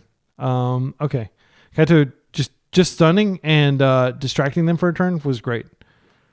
Do we go down to 1 daze? That feels kind of greedy considering their mana base. I think it's fine. Leave a comment if you have like a standard kind of like blue-black tempo versus Reanimator sideboard in and out thing. I'm still trying to feel my way around here. I think the forces are important just because they're on the play and we do need to be able to stop like the nut draw. The wastelands that are in our deck mainly as mana sources. I don't think I'm going to waste them at all. Unless they're like clearly like, because they will draw out of it, unfortunately. Like, unless you can close the game really quickly, and our deck is not designed to close the game quickly. It's a tempo deck, yes, and it can close very quickly against combo, but against fair decks that have lots of interaction, it does take a while. You got 7 minutes on the clock. What are we looking for in our opener? Graveyard Disruption and maybe a Force. There's Force, basics, lots of mana in this hand. Bowmaster for their Bowmaster. I think I'm going to keep this. Yeah, my opponent said, I remember about Brazen Bar just after I attack with Douthie. I'm not sure that it would have mattered. They could have... What did we have in Exile? Did we... Okay, this is a good start for them. Yeah, our hand looks pretty bad now that we're going to lose probably the Force if they have the combo. Oh, they took the Tamio, which makes sense. But I wasn't going to play it out. I'm going to Surveil here. Blue card? Oh, Thoughtseize. I'm just going to Thoughtseize them. They can't daze us. Yeah, so I Thoughtseize here, and then next turn I can Surveil if I need to. We'll just rip any Reanimate effect they have. They're forcing to protect this, so they have the combo. We're probably dead. Yeah, and this is the power of the deck. Like, it gets to be a really strong mid-range deck. Even without Frog, it's overpowered. So they can go ahead and Entomb and Reanimate at the same turn cycle, and they can do so with confidence because they've seen our hand. Oh, okay. Well, this is not the worst. It is a clock, but it doesn't necessarily stop us from doing what we want to do here. Kaito is great. So I think we do want to go ahead and attempt to get Bowmasters on the table here so we can potentially Kaito. I'll just have unimpeachable mana and then I'll use my Surveil later. But yeah, if they have Daze, that sucks. But I do think we want to go for it. I think if they had Dazed, they would have Dazed instead of Forced. They pitch Forced. I should have checked that. I need to get in the habit of actually checking what they're pitching. There's like a little notification up here, but sometimes I miss it and I don't necessarily take the time to click. Okay, 6 minutes on the clock. I'm going to stop talking. I'm going to start clicking. If they have the second Bowmaster, that's catastrophic, but I think with Kaito in our hand, it is correct to go ahead and do this. They're brainstorming in response. That makes sense. I don't want to pitch Kaito to Force to protect this, but I kind of think Kaito's not good if we don't have an enabler, and I might be tempted to do so. Because this does represent 3 damage plus, potentially lock them off their cantrips. Also, it's worth noting that we can Wasteland because they only have 1 blue source out, and we have plenty of mana. So I think it is correct to go ahead and waste here. But I'm going to attempt to Kaito first. Oh, wow. Yeah, I think we just take the army token out of play. I do want to hang on to this as a potential Surveil. I'm just going to attack with both. Hopefully they don't have Fatal Push. This is like a very aggro Kaito, but I think it's correct just because Kaito does so much here. Now I just immediately stun this. That's almost always what you have to do with Kaito is stun, and then you go to Value Town. We don't have a card to pitch to Force, but they don't know that. They could still just combo us here and win. Okay, now they have a blue source, so that's unfortunate, but we have our own Bowmasters. But their Bowmasters is going into the void, so they could sack this. I rarely see them actually do that, but that is something they can do. So now they're going to ponder or brainstorm or something. Thoughtseizing our Bowmasters away. Hardly fair. So we plus Kaito, we attack. And they can attack Kaito to 1, and then we hit him again. It's not going to be enough damage. Daze is a good rip. I think the force... Yeah, we're going to plus here. And we are going to attack. They may block because they are pretty low in life. They're just taking it? Okay. I'm going to go ahead and play this out. I'm going to waste here. That does go into the void, but it's not a big deal. Again, like if they're going to bring anything back, it's going to be a Bowmasters probably. And we do have permission up now. So they can't kill Kaito this turn, so he is going to be able to attack in again. If they attack, they're dead on board. All right, this is a Daze. I'm just going to pay for it. Well, let's see. Yeah, I'll just pay for it. I don't want to take the damage. I know that sounds weird, but they can't have double Daze. And I can just pay for Daze if they have a Daze on their own. All right, they're going to come in. They can't. They can attack with 1. That's fine. So we need something to deal with this token and then we can win. Like a Fatal Push. Cutting them off land with that Wasteland was consequential there. This is the game. We win. I don't think there's anything they can have in their hand that can stop us. Good games. Great games. Exceptional games. And the fact that we won is a bonus. Like I try not to just say good games, awesome. If we win, if it was an interesting, thought-provoking game, whether you win or lose, don't let that color whether it was an interesting game. It was a fun, interactive game of Magic. They didn't nut draw us, so we didn't have to worry about the reanimate in games 2 and game 3. It's possible they boarded out some of that, but in my humble opinion, the fair plan against blue-black tempo, which is like a dedicated fair plan, I wouldn't board out the combo in that matchup. But again, I'm not a player of that deck. I don't know what is best, but I know that it feels great to be able to beat the best deck in the format. See you in round 4. We are 2-1. Round 4, we're up against the likely Cephalid Breakfast hand with a pretty good opener. I like Thoughtseize a lot in openers, and I like to get on board. However, we could get on board with Nethergoyf if this is... I mean, sometimes they play Eldrazi and stuff like that. Doomsday. I still think it's fine to go ahead and get on board with Nethergoyf. Yeah, I think I'm just going to play the Underground Sea Nethergoyf, and then they may respect Daze. And then next turn we can Thoughtseize and attack. Because if they're on a combo deck, like in my humble opinion, unless you expect them to turn 1 you, it is good to go ahead and get Nethergoyf on the table. They've never played Oops. That could be a deck that they've pivoted to, in which case we're punished if we take that approach. The conservative thing is to just go ahead and Underground Sea Thoughtseize, and then we have more information. I think I'm going to be a coward. I'm going to do that. I think that's worth more than doing 2 damage to them next turn. Okay, they are on Eldrazi, and I am grateful that I did this. They have a weird-looking Sowing Micro Spawn that's not rendering correctly. Sowing Micro Spawn is definitely the scariest thing in their hand. K command can exile my creature. They don't have... Well, they do have green mana for Lotus Petal. I mean, my instinct is just to take the freaking Sowing Micro Spawn because it's the ban tier card. Thought Knot is not that big of a deal. We can clear it with a Fatal Push, and the ETB is annoying, but we do get the card back later. We don't get the card back. We get a card back. K command does cleanly deal with either Tamio or Nethergoyf. We're playing with fire if we let Sowing Micro Spawn stick around, though.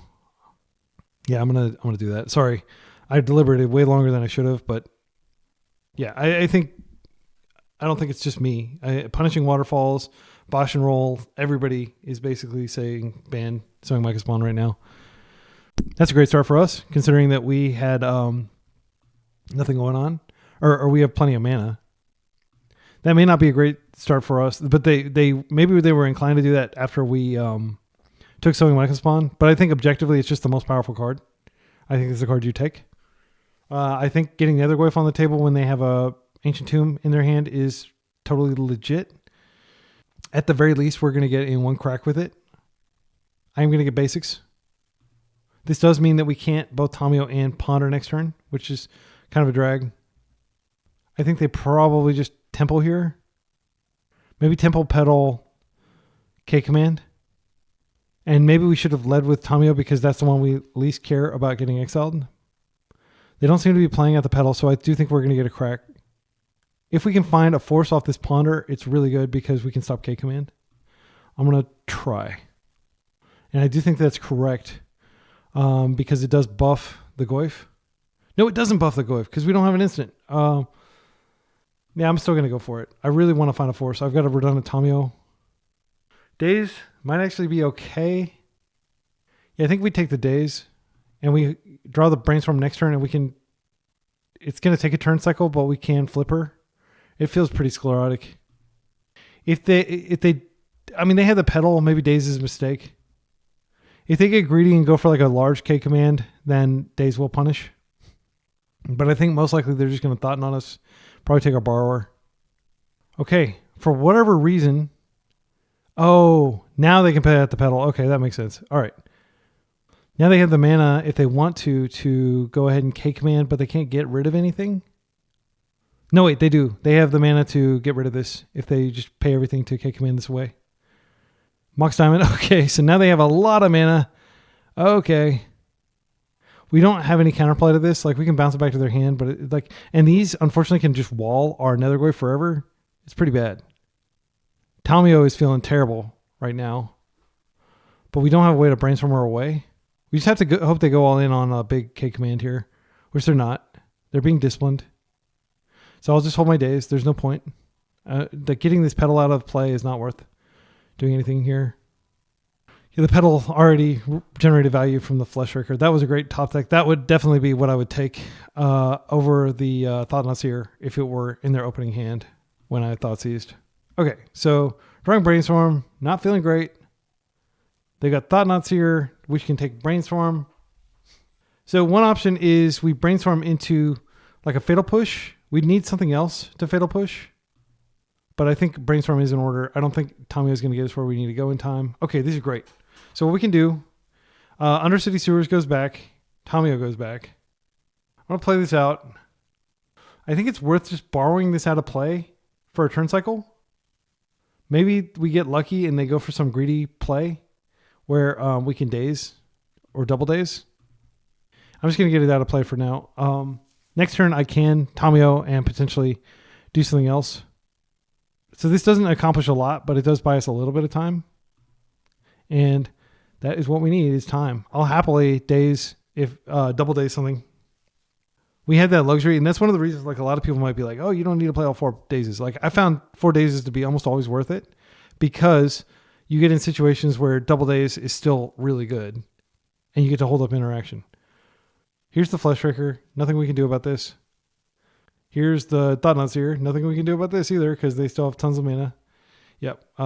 Looking pretty bleak. And I wish I could say that the matchup improved a whole lot after sideboard, but I think at the end of the day, this is just like a rough matchup for every deck other than like just straight combo deck. Blue-Black Reanimator has a positive matchup with Eldrazi. So now they know about the days they can just avoid them. Game's functionally over. They have the mana to start Eye of Ugin searching for Devourer of Destiny next turn. Actually, do we keep playing? I'm going to keep playing. I'm just going to waste the Eye. It does a lot for them. Then we have Brazen Borrower. Maybe they get loose with their life total and we get in enough hits and we can cramp them. Of course, maybe they draw a K command and they just burn us out right here and right now. I've had a single Glaring Fleshraker burn me for 19 in a single turn cycle. Just, Kozilek command, find Kozilek command, cast Kozilek command. It's pretty brutal. Okay, we're dropping a 4 here. Damn, how did we get so low so quickly? That is a mystery to me. I had no idea we were that low. I didn't look over at my life total. Okay, what is this? Another... Okay, so Explosives comes in for sure. Harbinger. All 4 consigns. Cards that come out. Even on the play, I think Daze is pretty lackluster. We want to be proactive.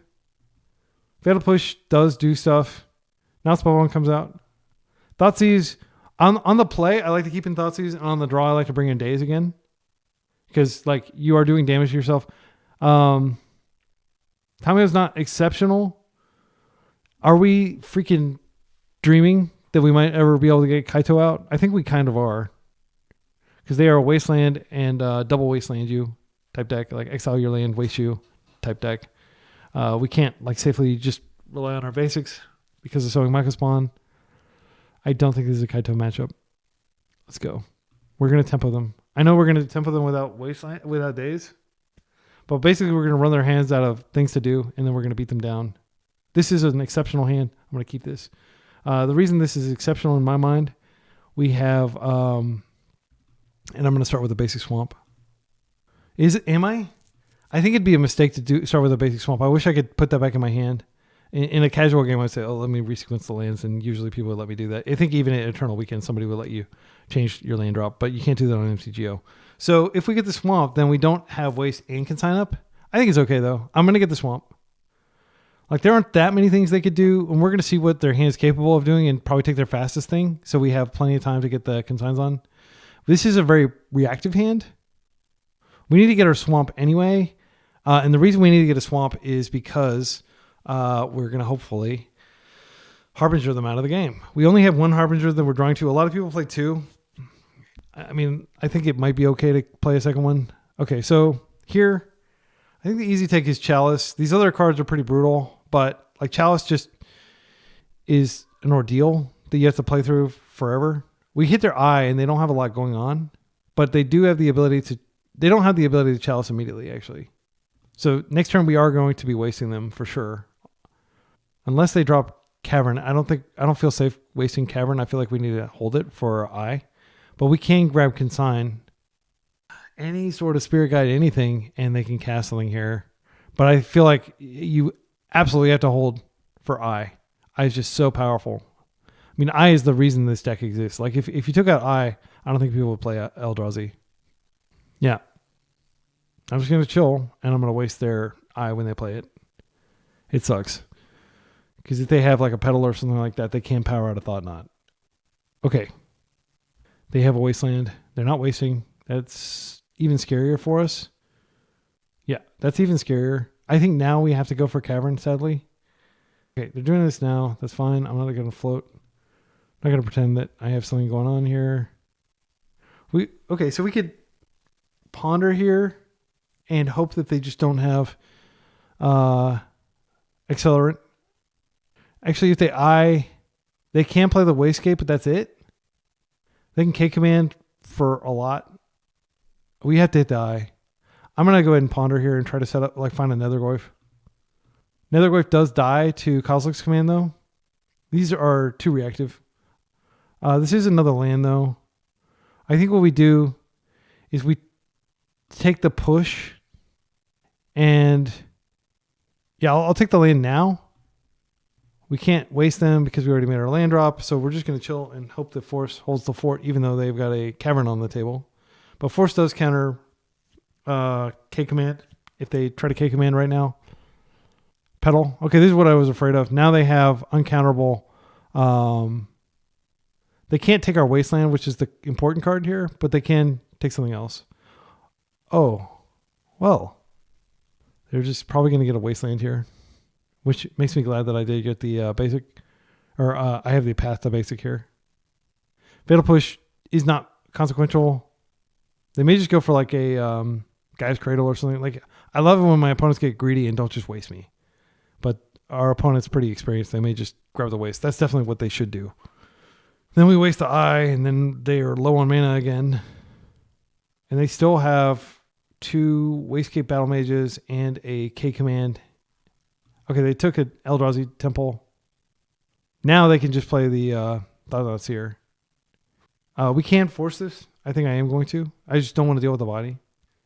It sucks. We're going down a card. But like it speeds up their game plan quite a bit. All right, so I'm going to waste the eye, and I'm just going to chill with Force, or with Consign up. If they have another land, they can just play out... well, they can K-Command it, and we can counter it. I will counter it. I'll counter literally anything they put on their stack for momentum. Next turn, we can... I could have pushed there, but I'm just going to take the hit. Maybe that was bad. Maybe I should have pushed there. It feels bad to push this when it's already generated so much value. Yeah, look, they just rebuilt their mana. So I think what we're going to have to do is, okay, they're not doing anything, so our mana burns off, unfortunately. I get an island here. We drew a second consign, which we already knew about. I think I just chill, and I can push during their turn. But I want to make sure I've got plenty of mana up in case they do something that has like 3 triggers, like another Sowing Microspawn. It's so much mana. I think I'm going to go for it. I'm just going to stop taking damage here. It will be consequential. This was technically a bad play. I should have tapped the Underground Sea. That way, if they waste us, then I will only be able to consign for 1 instead of 2. Okay. So their hand, we know their hand, and it's not great. But that doesn't do anything. Is there any reason not to just play it out? I think we just chill, and we hold up consign. I don't want to play it out, and my reasoning is, okay, they're not even opting to K command. That's crazy to me. Maybe, do they know that we have a consign? They don't know we have consign. We could still just Windmill Slam, Harbinger on the table and win. Okay, they're going to Sowing Microspawn us. Everybody's favorite card. Okay, with the kicker. So we just counter the 2 abilities. It's so tilting that they can go after that. But we'll see what they get. They're just going to go get another freaking... oh, they can't get either. They're just going to get the body. I'll consign with Replicate, and then I'll plus... Or we're replicating just 1 time because they don't have anything to interact. And then I'll target this. And we can't actually target the body, but we can stop the on-cast triggers with this card that was printed in the set because they knew how broken this card was when they printed it. They're like, okay, well, we're going to print broken cards, but don't worry. You can just have 4 consigns in your board. You don't need to board against... There's not other matchups you need to have sideboard cards against, right? Okay. This is very good for us. Blue. This is not the end of the game, but they don't have access to colorless mana, so they can't K command this out of the way. They need 2 of them. But we are getting beaten down. So we're currently losing the race. They can potentially bounce this. All they need is a single colorless mana, and they can do a lot of damage here. And I have to say, we've drawn very well. Like, we have 1 of these in our deck, and so we were unlikely to draw this. If we can find a Nethergoyf, I'll feel so comfortable. I think we go ahead and we brainstorm. I just want to increase the likelihood that we find something good here. I could Thoughtseize that K command out of their hand. I think we just borrow this back to hand, and that's our game plan here. I'll take another hit from it, and then I'll bounce it end step. Thoughtseize, I don't really want to cast it. I think I might have to at some point. We'll see. But I want to hold up consign just in case they have something that can deal with this. Like if they have that artifact, Talisman of Curiosity, I need to consign that. If they find their basic waste, we're in trouble because they can use that to... Well, they won't have the... Wait, they do have blue, so they can use the blue to bounce this, and then they've unlocked themselves. So we'll have to consign plus trigger on that if they cast it. End step, I will bounce this, though, and then we'll just hope to fade them drawing their waste. Chalice on 1, that's not a big deal. I'm not going to counter it because the game is won with the cards that are in hand. It's just going to be a very long game. End step, I can bring this in. I'm just going to hold up consign, which can still be played through Chalice if you replicate it. And hope to cast this end step and accelerate the clock. I mean, it may be defensible to play 2 of these. This deck is such a freaking menace. They can still... Well, actually, I don't think there are any cards they can cast for currently. All right. We got them on a 3-turn clock. There's the Thoughtseize we didn't want. I could just drop this and then we can blow it in step. I think that's fine. It doesn't cost any mana. And I may want to be able to cultivate a Tomio or something in case they find some answer. Okay, we got it. Feels good to win any games against Eldrazi or Reanimator, the 2 best decks in the format for sure. All right. On the draw, I think Thoughtseize becomes Daze. I know it seems weak. I think it might become... We might want to bring in because we're getting hit in the face a whole lot. I don't like Thoughtseize. Also, it is adversely impacted by Chalice.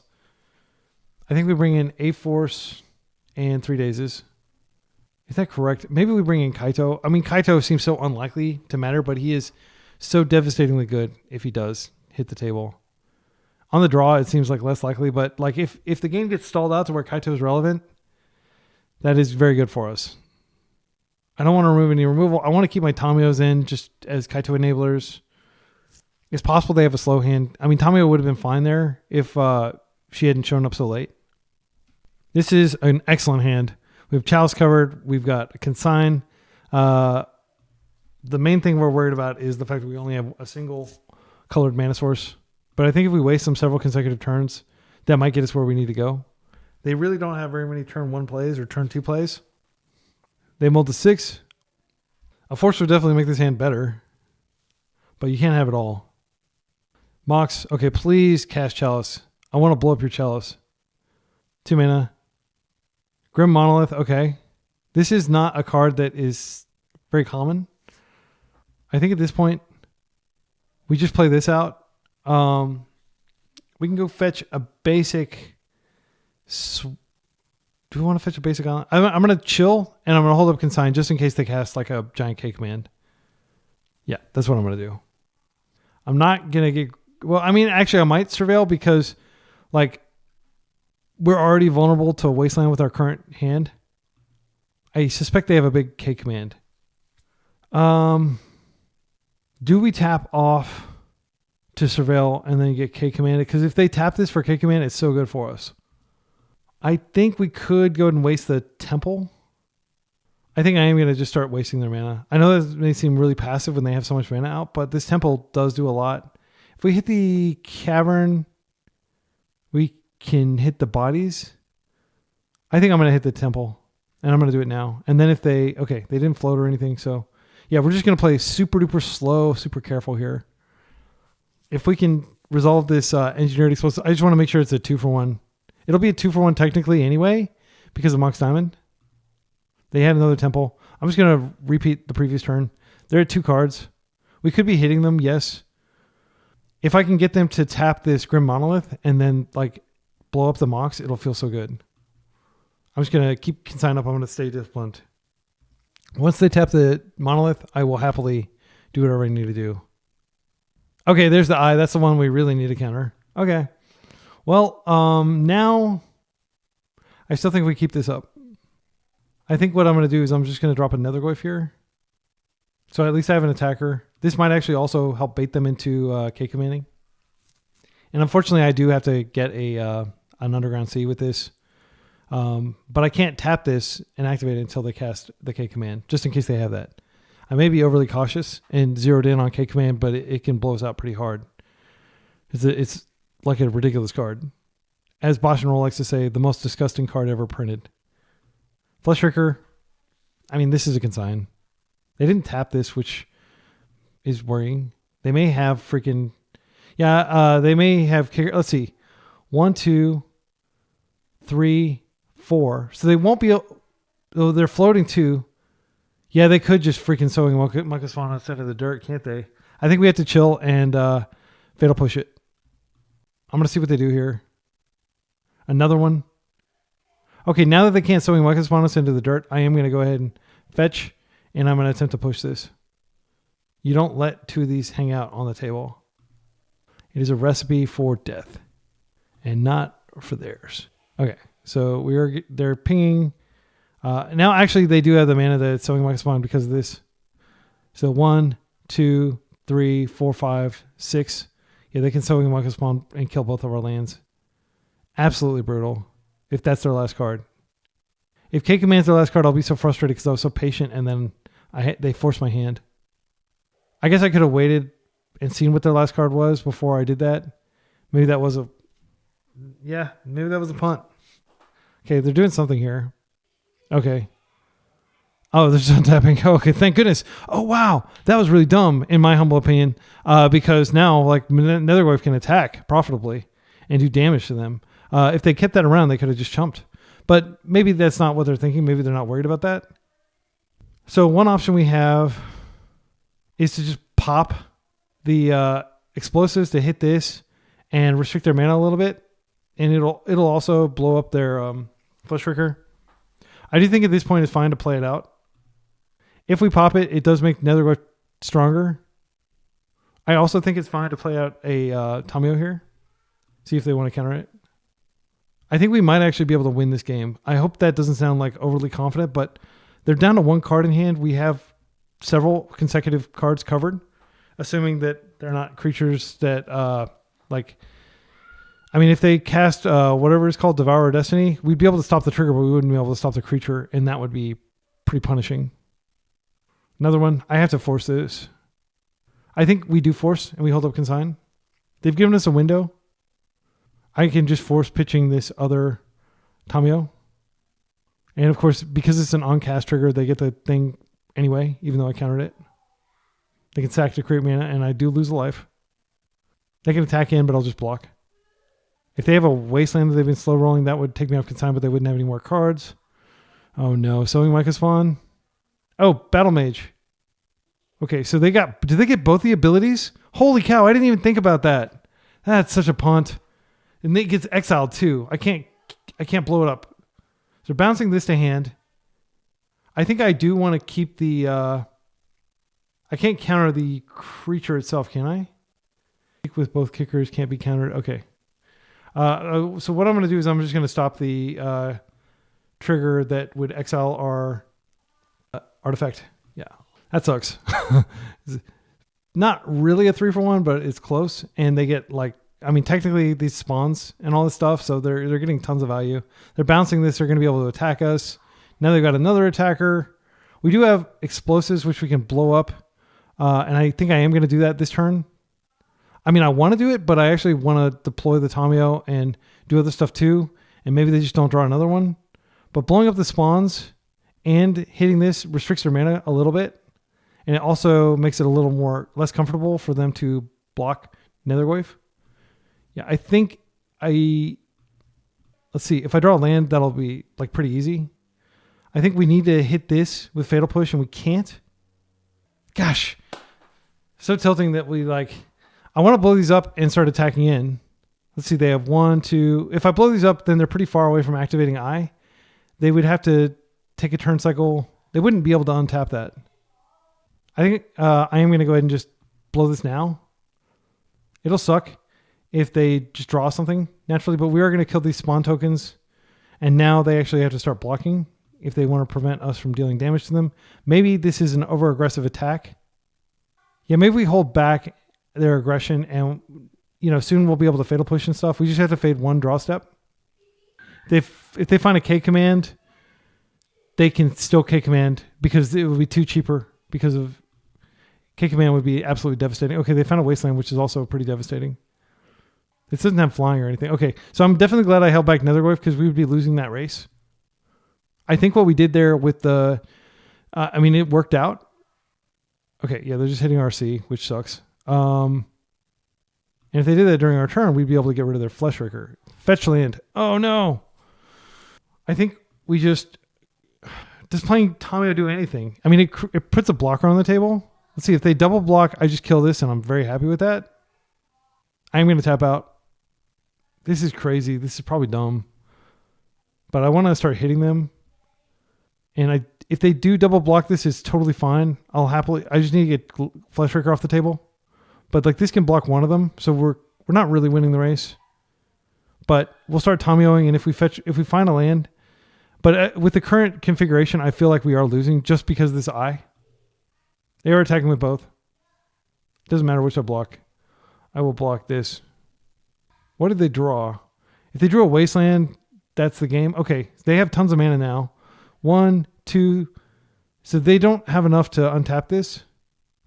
Fetch land, please. Brainstorm. I think we just attack with Tamiyo and then we brainstorm to flip her. And then we can plus her. And we can keep this back. Is that necessary? I think it is necessary to keep her back. If they have a K command. Oh, they don't have any cards. Never mind. Okay. Brainstorm here. Wasteland is good. However, I don't want to go after Eye yet. Cards that are not good. Bowmasters. So what I want to do is next turn I want to push this. So I'm going to keep pushing my hand just in case they find a Thoughtseize here. plus here.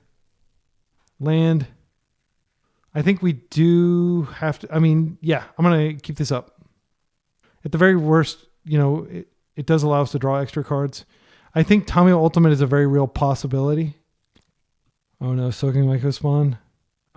Triggers, it can potentially exile one of our lands. We're not going to be able to Fatal Push them. This is devastating. It's uncounterable. Yeah, I think they just go get a Wasteland here. But if they get greedy and get something else, that's fine. If they get Wasteland, I don't think we can win anymore. They've got so much power. I mean, this, technically, they can't profitably attack in. Let's see what they get. I think Wasteland is the only get here.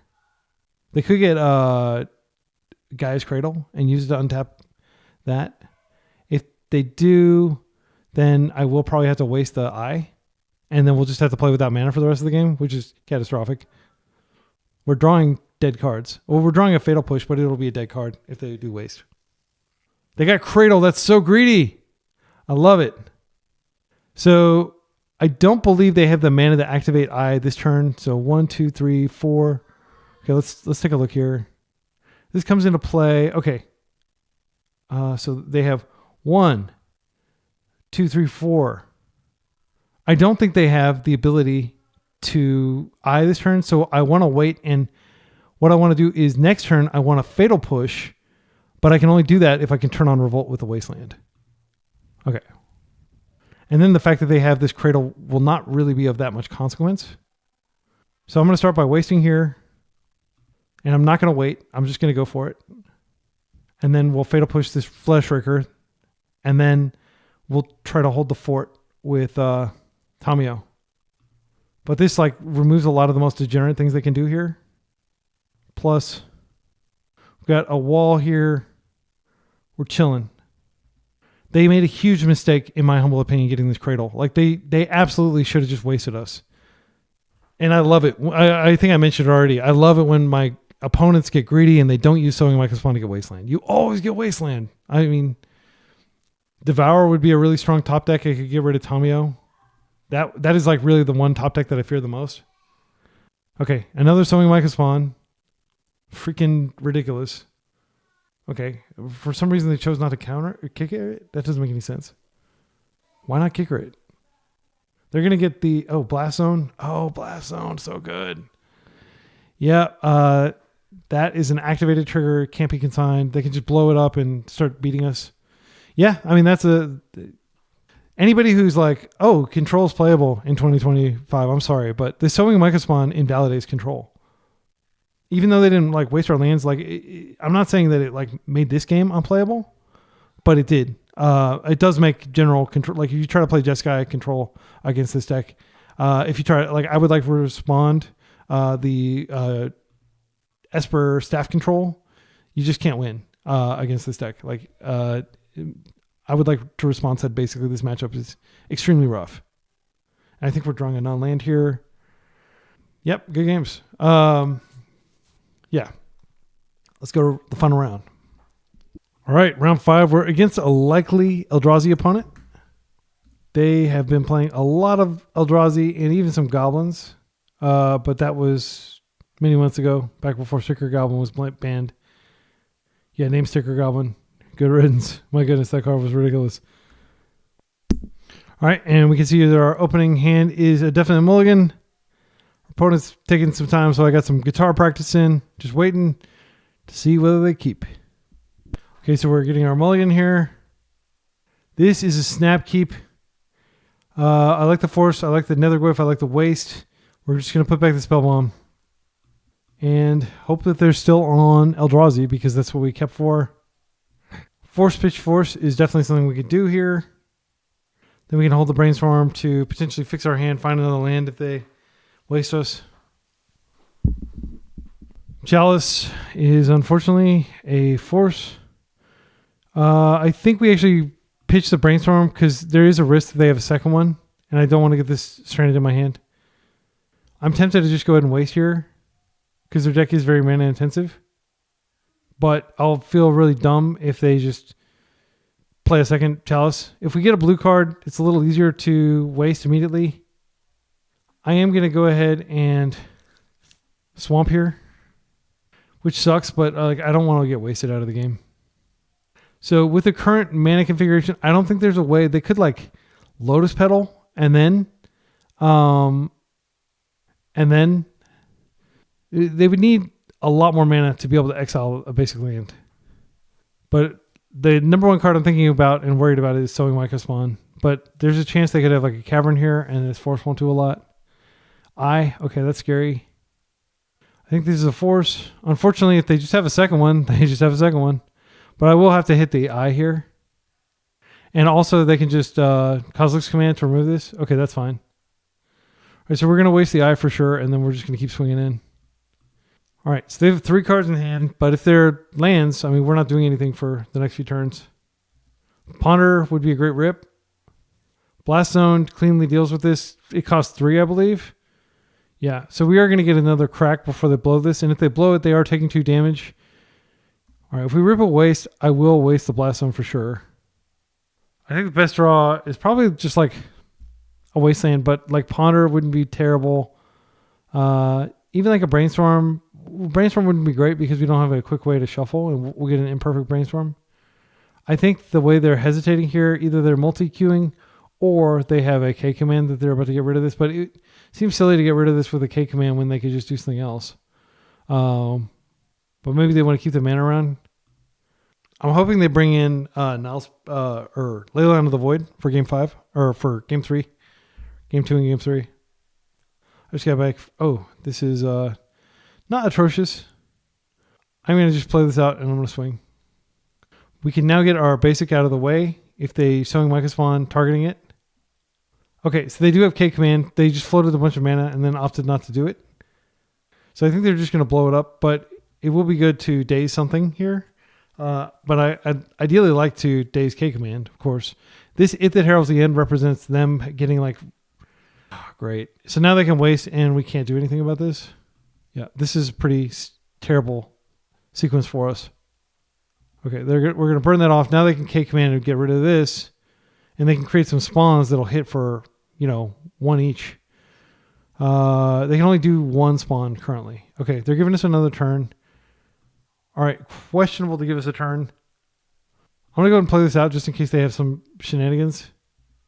They don't use their graveyard for anything. Like, there's no reason to crack this. I'd rather draw a card than just get an extra damage in. Okay, I don't know why they're not using their K command. I think it's because... oh, yeah, we just played in the Blast Zone. If they have extra incentive to pop Blast Zone now and kill both of these. So I think that was kind of like a forced play. Like, it's possible they don't pop Blast Zone because they're kind of screwed on mana too. But any source. And I think both of these are goners. The good news is we'll be close to reviving Nethergoyf. The bad news is we won't have anywhere near enough mana to bring it back. There's a waste. Okay, so I think they just pop Blast Zone here. Fleshraker. I can't do anything about that. So what I'm going to do here is I'm going to attempt to grow. I'll attack, and maybe they'll make the mistake of blocking with their 3/3. I can't imagine them doing that. I'm going to play this out just in case I need to daze something. I'll go to combat. I'll see if they block. Okay, they didn't make the mistake of... I'm going to go ahead and crack this so I can draw. Okay, we got another land, which is not phenomenal. They are doing 5 damage to us. And they can blow this up at a moment's notice.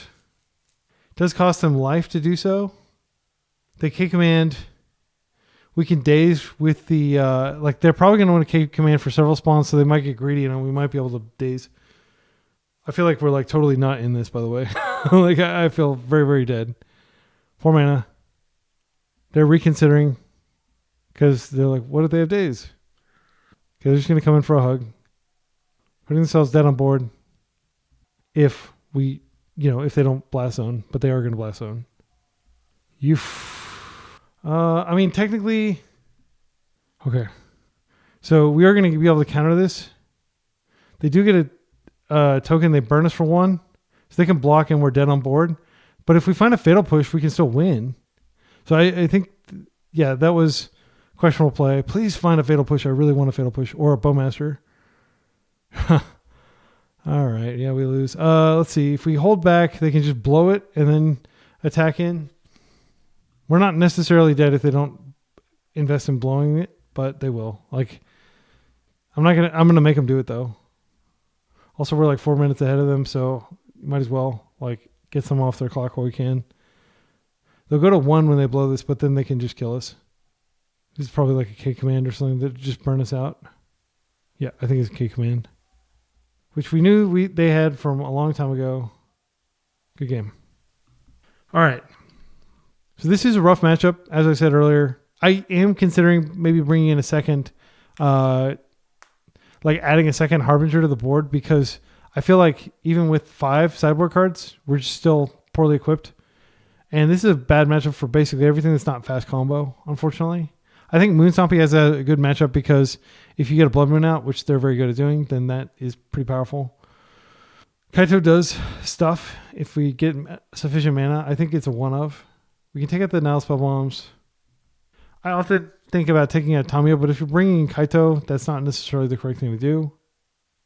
There is the option of taking out Nethergoyf itself and just... I don't think that's a great option, but it is an option we have. The other thing is we could take out Daze because they may play around it. Even on the play, I think Thoughtseize is better than Daze, and on the draw, like it's paradoxical because technically we can keep them on their back foot with Daze. I think I'm just going to do the tempo thing here, and I'm going to cut some fatal pushes. I'm aware that they deal with the problem card, but like merely dealing with Glaring Fleshraker is not enough, in my humble opinion. I feel like we need to pressure them, and Tamiyo can pressure. She can threaten ultimate. So I'm going to go like this and just err on the side of like being very tempo-y and aggressive. Okay, here we go. This is a good hand. Nethergoyf hand. We can't have Daze up is the problem. And if they just waste us, we're like so screwed. I don't think they're likely to waste if we open Nethergoyf. So I'm going to do that. And I do think it's correct to go ahead and get on board with Nethergoyf. Then next turn we can follow up with a Bowmasters, assuming they don't waste us. But this is like a JoyfulWaffle. Like one thing he said to me when we were, a long time ago, we were reviewing his 3 trophies in one day, Blue-Black Tempo League, and that was before Frog was banned, and Frog, not having access to Frog changes a lot in this matchup. Matchup has gotten worse without Frog. But he said, like, generally, opponents are scared to waste you when you open with a threat. Once, we'll see what they reveal. If they reveal a waste, then I'm definitely not going to do what I was saying I was going to do. But we really do need both color types. Glaring Fleshraker, okay. I think I'm just going to open Underground Sea into Nethergoyf. I'm going to be undaunted. Because I do want to be able to daze their first play, especially if it's like a Chalice, which is really backbreaking for us. Oh, did I not bring in my... I may have forgotten to bring in the Engineered Explosives. We do need those. We have a Brazen Borrower in this case, but we should have definitely brought it in. Yep, there they are, my Engineered Explosives. The Open Cavern. You're going to Dismember. If they Dismember all days, I want to keep hitting them. They just paid a ton of life. I can waste and keep the pressure on. This will hit for just 2. But it also keeps our Underground Sea out of danger's way. And then we waste here. Hopefully we get to stick the Underground Sea and then daze. Or consign the Glaring Fleshraker we know is in their hand. We will hit for 2. They're already at 16. We don't have a path to hitting for more yet, but we could rip like a Ponder or a Thoughtseize. Okay, it's finally our turn. After a very long pause, we ripped another Wasteland.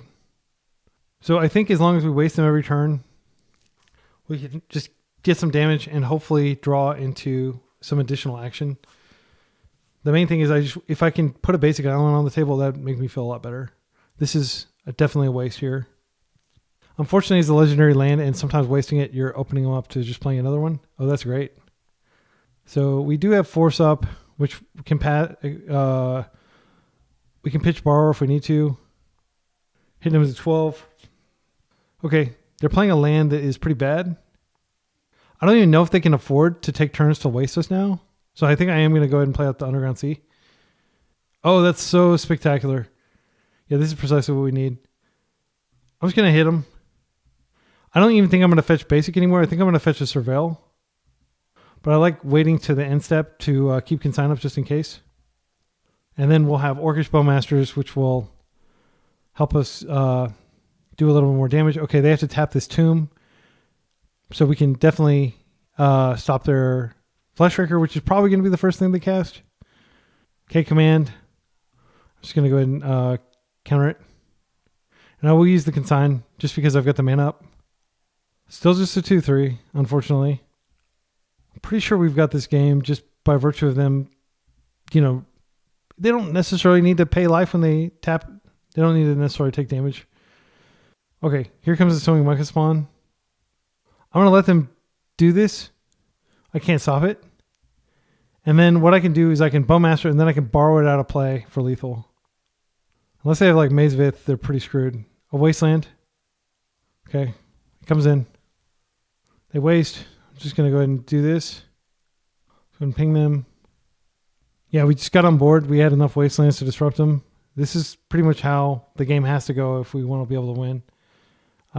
It is technically better for me to just get the swamp. It's not deterministic. There could be something that they could do. I don't know what they could do. Get a swamp here. Just going to bounce this out of play. And then we can attack for lethal. All right. So this last game, I mean, Daze was pretty good there, actually. Like, it's crazy that Daze would be good in a deck that has Consigned to Memory, Ancient Tomb, and all that stuff. But I do want to take out the Thoughtseize. I think Thougeize is a huge liability because they can do so much damage. And, like, putting yourself lower, I'm not convinced it's worth it.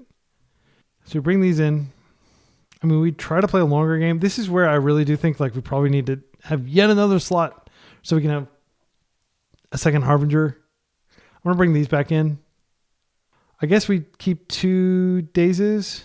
I just don't, I can't imagine Thoughtseize being good.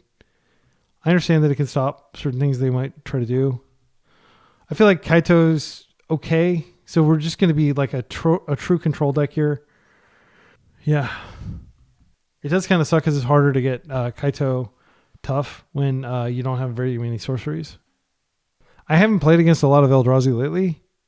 So I'm really grateful that our opponents are playing this because this is valuable practice. This is a snap keep.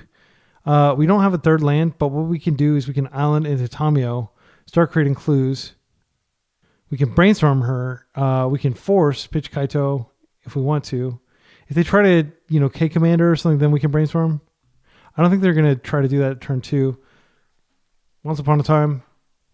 Did people stop playing Devourer of Destiny? It feels like I haven't seen Devourer of Destiny either of these Eldrazi rounds. And I just can't imagine that it's correct to not play. It's such a good card. Okay, is this Cavern? I'll be so sad if it's Cavern because it's like the one thing. Like I have to counter their. Okay, good. 2 mana. I mean, this is annoying, but we can potentially live. I don't want to counter this. I mean, it does mean that I can't develop Tamiyo next turn. That I have to hold up mana for force. I think I'm going to just let it resolve. I mean, it sucks, but Kaito isn't affected. Our creatures aren't affected. I can open island. It's less likely they're able to interact with that. And then I can develop the Tamiyo. Or I can just develop Tamiyo now and ignore Fleshraker, but I think that I would be doing so at my own peril. I think the way we win is we Kaito, and maybe they don't have enough going on. And Tamiyo is a much more reliable way of getting Kaito going. I'll be very disappointed if I develop this way, and then they just have the Cavern. Okay, good. So if this is Fleshraker, I'm stopping it. Okay. And sadly, it is going to be a pitch brainstorm here. Because I want Kaito. I think it's important to our plan. They have Wastelands. That's going to suck. But we can kind of curve out with... We can Tamiyo and Nethergoyf next turn, and then we're very likely to resolve a Kaito. Okay, and if they Sowing Micah spawn here and we lose both these lands, I'm just going to be so tilted. But that is very much something that could happen here.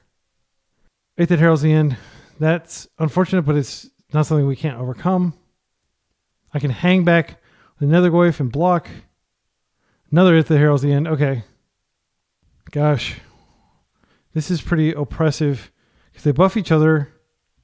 They have a K command. It's devastating. So what we can do here is we could Fatal Push one of them in combat.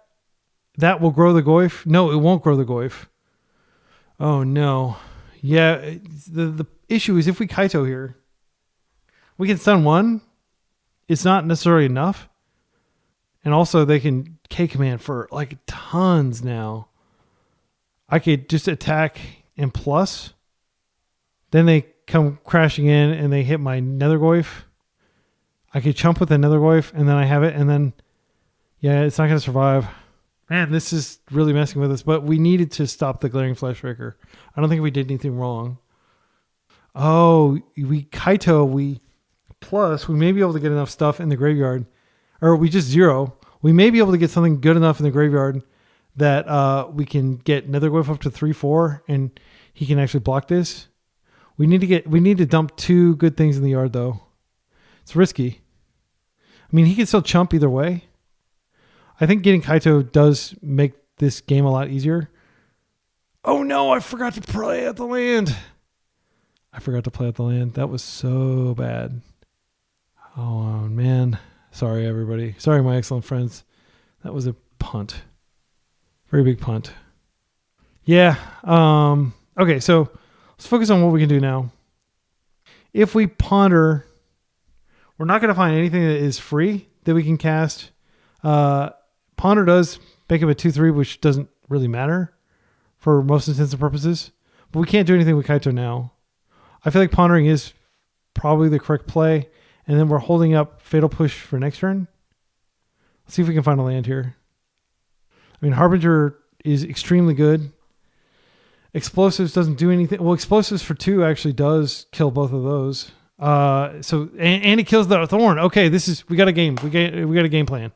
Explosives for 2, and the Thorn doesn't even tax it because it's just based on colors spent. So I'm going to leave the Ponder on top.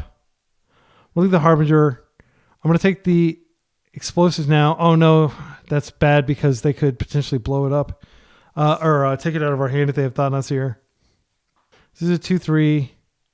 We can't Fatal Push yet. Yeah, I mean, we're just cramped on mana, and they can make it way worse if they have a Wasteland. I am deathly afraid of K Command here. It'll be so devastating. Had we been able to Kaito and surveil stuff, we would have definitely been able to surveil enough types to get another buff. So Wasteland is dangerous. Of course, Sowing Mycospawn Spawn is probably the end of the game if they have that card. K Command is probably the end of the game too. They can K Command make just a ton of spawns. We can blow them up with Engineered Explosives if we need to. Actually, I don't think we can do that because we'd have to pay colored mana, so we wouldn't be able to blow up the spawn tokens. We can blow these up, but it's a 2-turn line. Just please pass without any play. That would be such a relief. If they attack for 6, I'll just take it. Yeah. I'm taking it. Dropping the 13. That's still a reasonable life total. Okay, they're casting something here. Dismember. I am fine with Dismember. That is A-okay.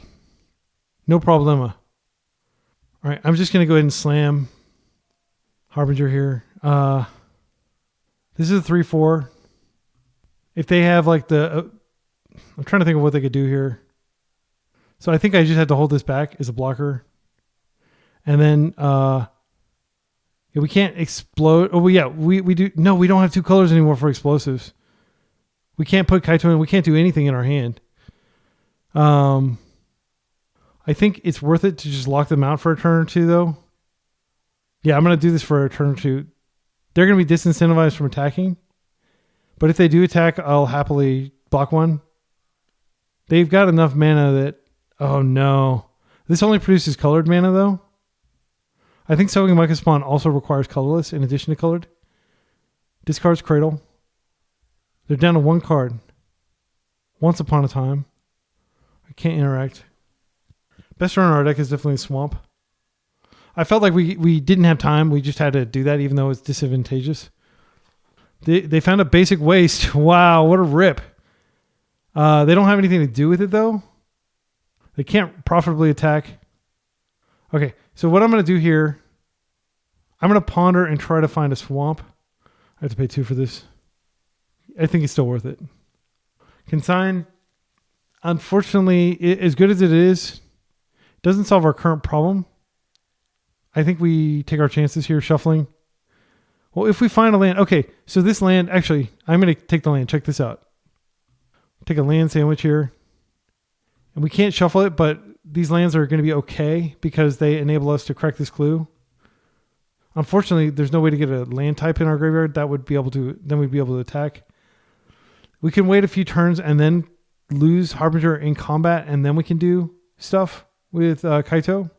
It's possible, yeah. But for now, I'm just going to crack the clue in step. And if they can remove this somehow, then I'll have Fatal Push up with the mana to use it on one of these. But the fact that they have one waste, it only unlocks some of the cards in their deck, not all of them. I could go ahead and just drop the explosives for 0 here, but it would necessarily be for 1. Yeah, I don't think there's a way I can play it for 1 because I have to pay the Thorn.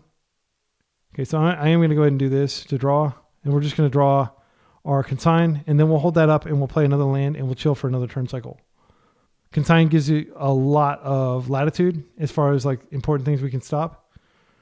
Yeah, dropping this for 1 is actively bad. I think we just hold it. Yeah, we're just going to be looking at one another for a few turns. If they can find a Thoughtseize, that's pretty brutal, and they can cast that with their current mana. Actually, they can cast Sowing Mycospawn with this because they have green now in addition to colorless. If they ever clear this, like, they have so much mana. All right, let's think about this.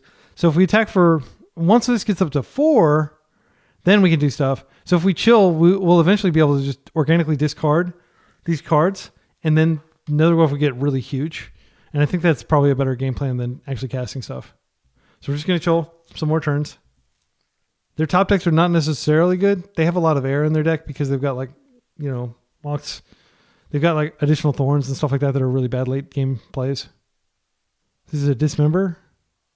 They're dismembering that. Interesting. I can't do anything about this. If they attack in, I'll block one and then I'll Fatal Push the other one.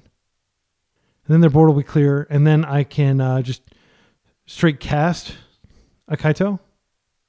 Because they only have 1 card in hand. We've got tons of cards that are going to get freed up here. I'm going to set a stop in the damage step so I can go ahead and push so they don't get the bonus. And I'm pushing the one that doesn't have any damage on it. So then this dies too. Okay, great. All right. Okay, I'm going to remove this damage step stop. I think we might be able to win this. I think I'm going to Surveil. Tamiyo is, I mean, it does allow us to ninjutsu, hold up lots of interaction. I think it's a fine play. I'm going to keep her. That may seem passive because, I mean, we could just play Kaito and just start slamming them. I do need to hold up enough mana to replicate just in case they do have Devourer of Destiny. Oh, I can bring back Nethergoyf. Yeah, I think I bring back a Nethergoyf is fine. That'll keep up 1 mana for Consign, but I need to keep up more than that is my instinct. I'll play this out. Yeah, because we need at least 2 to Consign here. All right, and next turn we can bring back Nethergoyf if we need to. But once I get Kaito on the table, I think the game will end pretty quickly. Because I'll be able to Surveil and get good card quality, and they're going to still be drawing kind of random cards. They do have uncounterability on their Cavern here. Okay, they're going for a big K command, which I can counter. Which I have to counter because, I mean, if they stack their deck, it's devastating. Okay. Fatal Pushes are only interaction. If they're able to remove this, then we can just cast Kaito. We can also bring back Nethergoyf. I'm feeling pretty good about this game. Land! Okay, I think we win now. Force. I mean, we can pitch Tamiyo to force. So, yeah, I think that's very good. They can still have like a Devourer of Destiny, and there's not anything we can really do about that. Let's go ahead and go to block. And this is that same game, I believe, where I screwed up and I didn't put Kaito in earlier. He's been in our hand the entire time. But he is going to come out to play now. All right, we're going to Surveil. Looking for Consign. I don't want to put back the Swamp. I'll take the Bowmaster just because it's another way to kill them. So I want to put the Bowmasters on top and I can draw it and then I can just fetch the Swamp away. But the important thing is keeping up interaction because we have to pay mana to force. They found another land. They can Eye of Ugin, but yeah, it's going to be too late. Trying to think if there's anything they could... This is Eldrazi for a colorless creature. Okay. So they can't get Eye of Ugin with this. Okay. So we'll just go to end step, and I'm going to go ahead and fetch my swamp. And I'm just going to attack them for lethal. They are going to activate.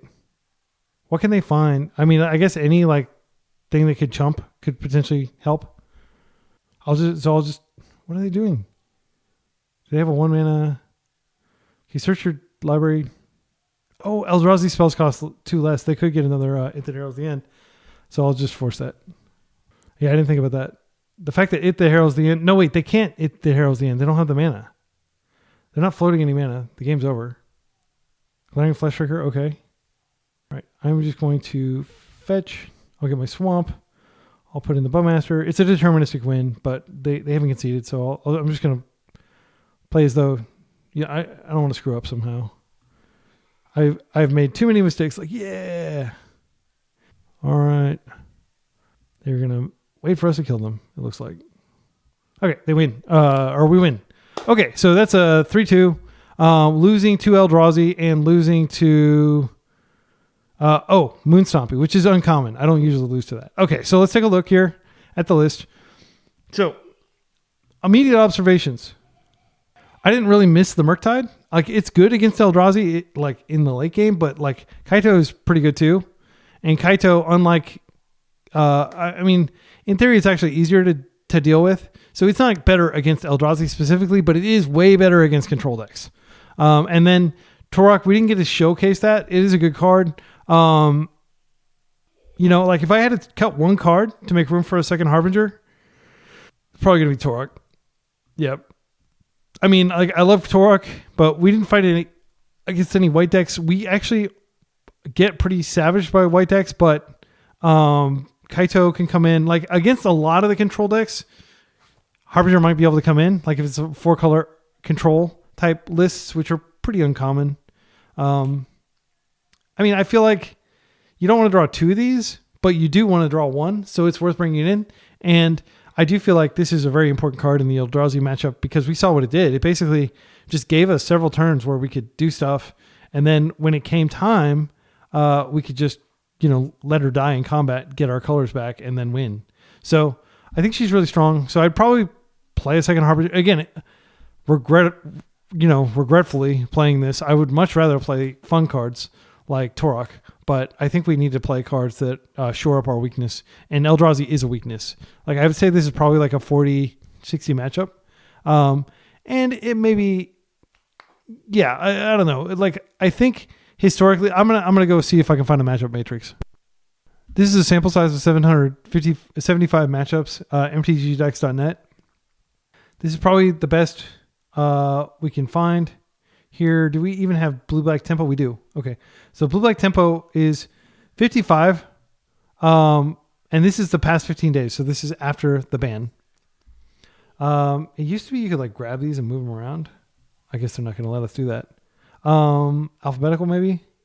Reverse alphabetical? Because UB tempo should be at the bottom. No, we can't reverse alphabetical? Okay. Well, we'll go down here and we'll see that UB tempo versus... gosh. There has to be a better way. Oh, win rate percent. Okay. Well, a lot of these have ridiculously high win rates just because it's not a lot of data. You are control blue-black tempo. Okay. So, man. Yeah, like very small sample size. So standstill control has won 1 out of 7 matches. Here it's not great. But where's UB tempo? So a lot of people completely stopped playing blue-black tempo because the flagship card, Frog, was banned. But if we find Eldrazi over here, let's see if we can find it on this. So I shared this list. Okay, I'll show you this. By the way, a lot of people have been requesting this. So I have released this script that I use for editing and mastering my videos on YouTube. And if you'd like, of course, this is a Bill and Ted themed channel, so I had to use that as the header image. You can come in here. You can see exactly what settings I use, what gear I use. It's nothing expensive. Like you can get every piece of physical hardware that I use other than the MacBook Pro that I play on for not that much money. And then here's the entire script that you can use. So if you're interested in creating your own videos, I encourage you to do so. And I encourage you to not edit them. But you're probably going to want a Mac. You could use the script on, like if you have like a cloud server, you could run the script. But like it is like it's using Homebrew instead of apt-get. You might need to use apt-get if you want to use Linux. If you're using Windows, I have no idea what to do. And I don't have time to troubleshoot Windows. My humble advice would be like a good long-term investment is to get off of Windows. It is just like a huge security issue, and it's going to make pretty inefficient use of your hardware and stuff like that. Like getting on Linux or Mac would be good, but Linux is challenging. It's cheaper. Anyway, this is not a tech-related channel, but I did want to point out that this is now up. I said I would put it up when we hit 1,000, and I've done it. So we've got 1,000 subscribers, and we've got this is, to my knowledge, like the most comprehensive guide ever written about auto editing. You can pay for a service. A lot of YouTube creators do pay for services. I reached out to a lot of them, and I was like, I don't want to pay like $30 a month or whatever to have some tool that like edits my videos for me. Like I'm just going to use this auto editor, and there, like, let's show you it on GitHub real quick. This is it. The tool, and you can see the guy asleep at the desk, and he doesn't need an editor because he's got this script that'll edit, and you can do different things. Like you can decide the rates at which you want to edit and stuff like that. So anyway, I hope this is helpful for you if you're interested in technology. I encourage everybody to learn programming, and I also encourage everybody to not spend a lot of time manually editing. Like I don't even have editing software installed on my computer. That is how serious I am about not editing, because I've got better things to do. Life's too short to sit around and edit. Like when my opponent is, multi-queuing and I'm just sitting there staring at the screen. This automatically cuts out any time you're not talking. So if I, shut up for a while, which I never do because I've got the proverbial diarrhea of the mouth and I love to talk, well, then it'll just stop recording that section. So yeah, pretty cool. All right, so this list is legit. I'm going to pull it up again. Let's display it as card view. I strongly recommend it. If you want to play like an interactive deck that has game on everything, Murktide, optional, but I really liked having the Thoughtseize. Murktide is just, like if you're queuing into a lot of Oops All spells and Painter and stuff like that, Murktide is not particularly good. If you're queuing into Delver, like this is the best thing you can be doing against Delver. Actually, I'll review a one last match that I did that I thought was really fun and interactive, and I'll show you how good Nihil Spellbomb is. One sec. This is against a friend of the channel, JoyfulWaffle. I'm on almost the exact 75 I'm on right now. I think I do still have a Murktide in my deck, and I don't have a Thoughtseize. Or I have 3 Thoughtseize instead of 4. Okay, my kids were being silly. Okay, so I didn't know what they were on because but they generally are a tempo player. Usually on blue-black tempo, but currently we'll see what they're on here. Oh, Delver. And they have the turn 1 DRC. They don't have the bobble, so they're not able to fully live the dream. But like when I face this kind of thing, I always just push. And if they daze, they daze. I can daze back. But you get that off the table. Now they drop a second land, ponder. Sorry, this is like super laggy. There's another DRC. I daze the second DRC. I do not like playing against DRC. They're probably going to daze back. They didn't daze earlier. Okay, they don't have a daze. That's great for me. But I'm at 0 lands and they have 2 lands out. So they're still favored. I can fetch basics now though. And I think I just fetch a basic swamp. I could Thoughtseize. I don't like Thoughtseizing Delver. But, like we're at 20 life. I think it's totally justifiable to just drop the Thoughtseize. The other option is to go ahead and drop the Spellbomb, because they are very close to Murktide mana. And in fact, I think it'd be correct to swamp Nihil Spellbomb or Island Nihil Spellbomb here so we can keep it with days. Let's see what I do. I go ahead and opt to play the Underground Sea. They've already seen it. And I do indeed Thoughtseize here. Now, in retrospect, I think Spellbomb would be a better play. But if they do have a... they daze here. So they didn't daze to protect their DRC, but they'll daze to stop my Thoughtseize. I find that questionable, but I don't know what's in their hand. And I'm not going to know. Okay. So next, they drop a bobble that they must have drawn because they would have definitely played that out when they had the DRC out. Okay. And now we can Spellbomb with daze protection up. I've had people force the spell bomb. It's so devastating. But we're able to clear their yard. We draw a card, and we're sitting pretty. We got this Nethergoyf that can come down. They drop another land. We get to play out of land. I think I may have just decided not to play on basics at all because I didn't want to get wasted off a color. This is a force, and they let me force. So now their graveyard's starting to fill back up. They're down to 3 cards. I'm down to 2, but this guy can come back after they bolt him. That's very important. And they don't have any main deck graveyard hate. Bolt. Double bolt. You love to see it. You love to see it. Okay. So our Nethergoyf is dead. We go ahead and surveil. I think we keep that Tommy all right? Yeah. So I think it's fine to like ponder here and cultivate. I do have the option of bringing back Nethergoyf. I don't think that's what we want to do right now. So I think I ponder. And then if I find a second... Ooh, wow. So it may be weird to play a 4th land. But against Delver, they're going to waste you sooner or later. I think it makes sense. And I think it's good to drop the Tomio here. And I do. Okay. So they have a DRC again, which is fine. You know my thoughts about DRC. Never let it live. I opt to go to my main phase instead of pushing it immediately. I'm not sure why I did that. I could have just pushed. And if they had Daze as their last card, it's not a big deal. Spell Pierce, I don't think is likely to be in their deck. Holy guacamole. This is so good. And of course, this is going to end the game, basically. I think they just scoop when we Bowmaster here. It's so good against them.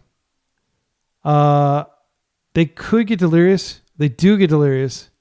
Okay, now that they've gotten Delirious. Oh, yeah, and I think that's the reason I didn't Bowmaster is because I saw they could just crack a fetch and get Delirious. Okay, so playing more heads up than I am when I'm doing the recap here. So we can Fatal Push. They don't have anything. We just pass. We've got Bowmasters for Delver, and sure enough, Delver, one of their last cards. It's safe to play it right now, and yeah, that ends the game. So how good was that freaking Nihil Spellbomb? My goodness, we drew a card, so it cantripped, and it wiped out their graveyard. And for all we know, their last card, it could have been like a Murktide or something. They probably would have cast it out in Murktide. But yeah, the card's insane in the matchup. So going into game 2, they have Blast. They're on the play again. Were they on the play the first game? Yeah, I think they were on the play, and I think we beat them even on... Okay, yeah, they were on the play. So beating Delver on the draw with your Thoughtseize deck that is naturally disadvantaged where you're shocking yourself just to cast your card against them actively trying to bolt you out. We know they have at least 5 bolts in their deck. Okay, so they open with this Volk. Whenever someone just does Volk nothing, I just waste. There's a saying, never wasteland Delver. It's not true, but it's generally true. Like, you generally don't want to waste them. And we'll see if we get punished for wasting them. We drew the Murktide, which is not spectacular here, but it does pitch the Force. I mean, it's a very late game card. And the main reason I cut Murktide again is Chalice and stuff. Like, this is great. We've got double Wasteland. I don't like to just sit here and waste them when they're on board, but I am going to. I have a Fatal Push. I have to choose whether I want to waste or Fatal Push here. I might wait and see whether they miss. Okay, Ghost Vacuum. This is an interesting decision from them, but I mean, it slows me down, but it doesn't really affect anything but Nethergoyf. It is going to affect our ability to resolve a Murktide later, but sometimes we can fill up the yard fast enough that they can't keep up. They're coming in for just 1, which I'm very happy about. To my knowledge, there's no way that they can stop. They could Daze, so I just go ahead and push instead of... and if they force, I will force back. Okay, good. And there's no way they're ever... Like, I don't know about this in Delver. Like, I wouldn't play it. You're never going to reach a situation where you have 6 land in play, so you're never going to be able to use the back half of it. I think the whatever it's called, Tormod's Whip, as they call it. Okay, yeah, there's exiling something. What is it called? Unlicensed Hearse. I think that's better than Ghost Vacuum, but it is a turn slower. But it's obviously like a much more powerful card, but it is a turn slower. Yeah, I mean, I think personally I would just play to Grafdigger's Cage in Delver, and that's what I do. If you want to watch me play Delver, I've got plenty of videos of that. I force here. They can't Daze it back. They can force back if they want to. They opt to let it resolve. Our graveyard is pretty stacked, but I did pitch Murktide there. Murktide wouldn't have been big. Well, I mean, it could have been like a 3. Okay, and now we're just going to start wasting them. I think I waited turn to start wasting them because I want to be able to surprise with Bowmasters around days. But like, it's just a matter. Okay, here, and then they had to burn a wasteland. Sorry for the lag and stuff. Like, it is really. If I just press play, will it play any smoother? Not really. Okay, so now, yeah, I'm going to turn off the autoplay so I can actually talk because it doesn't seem any smoother. It's still like, 1 frame per second or something.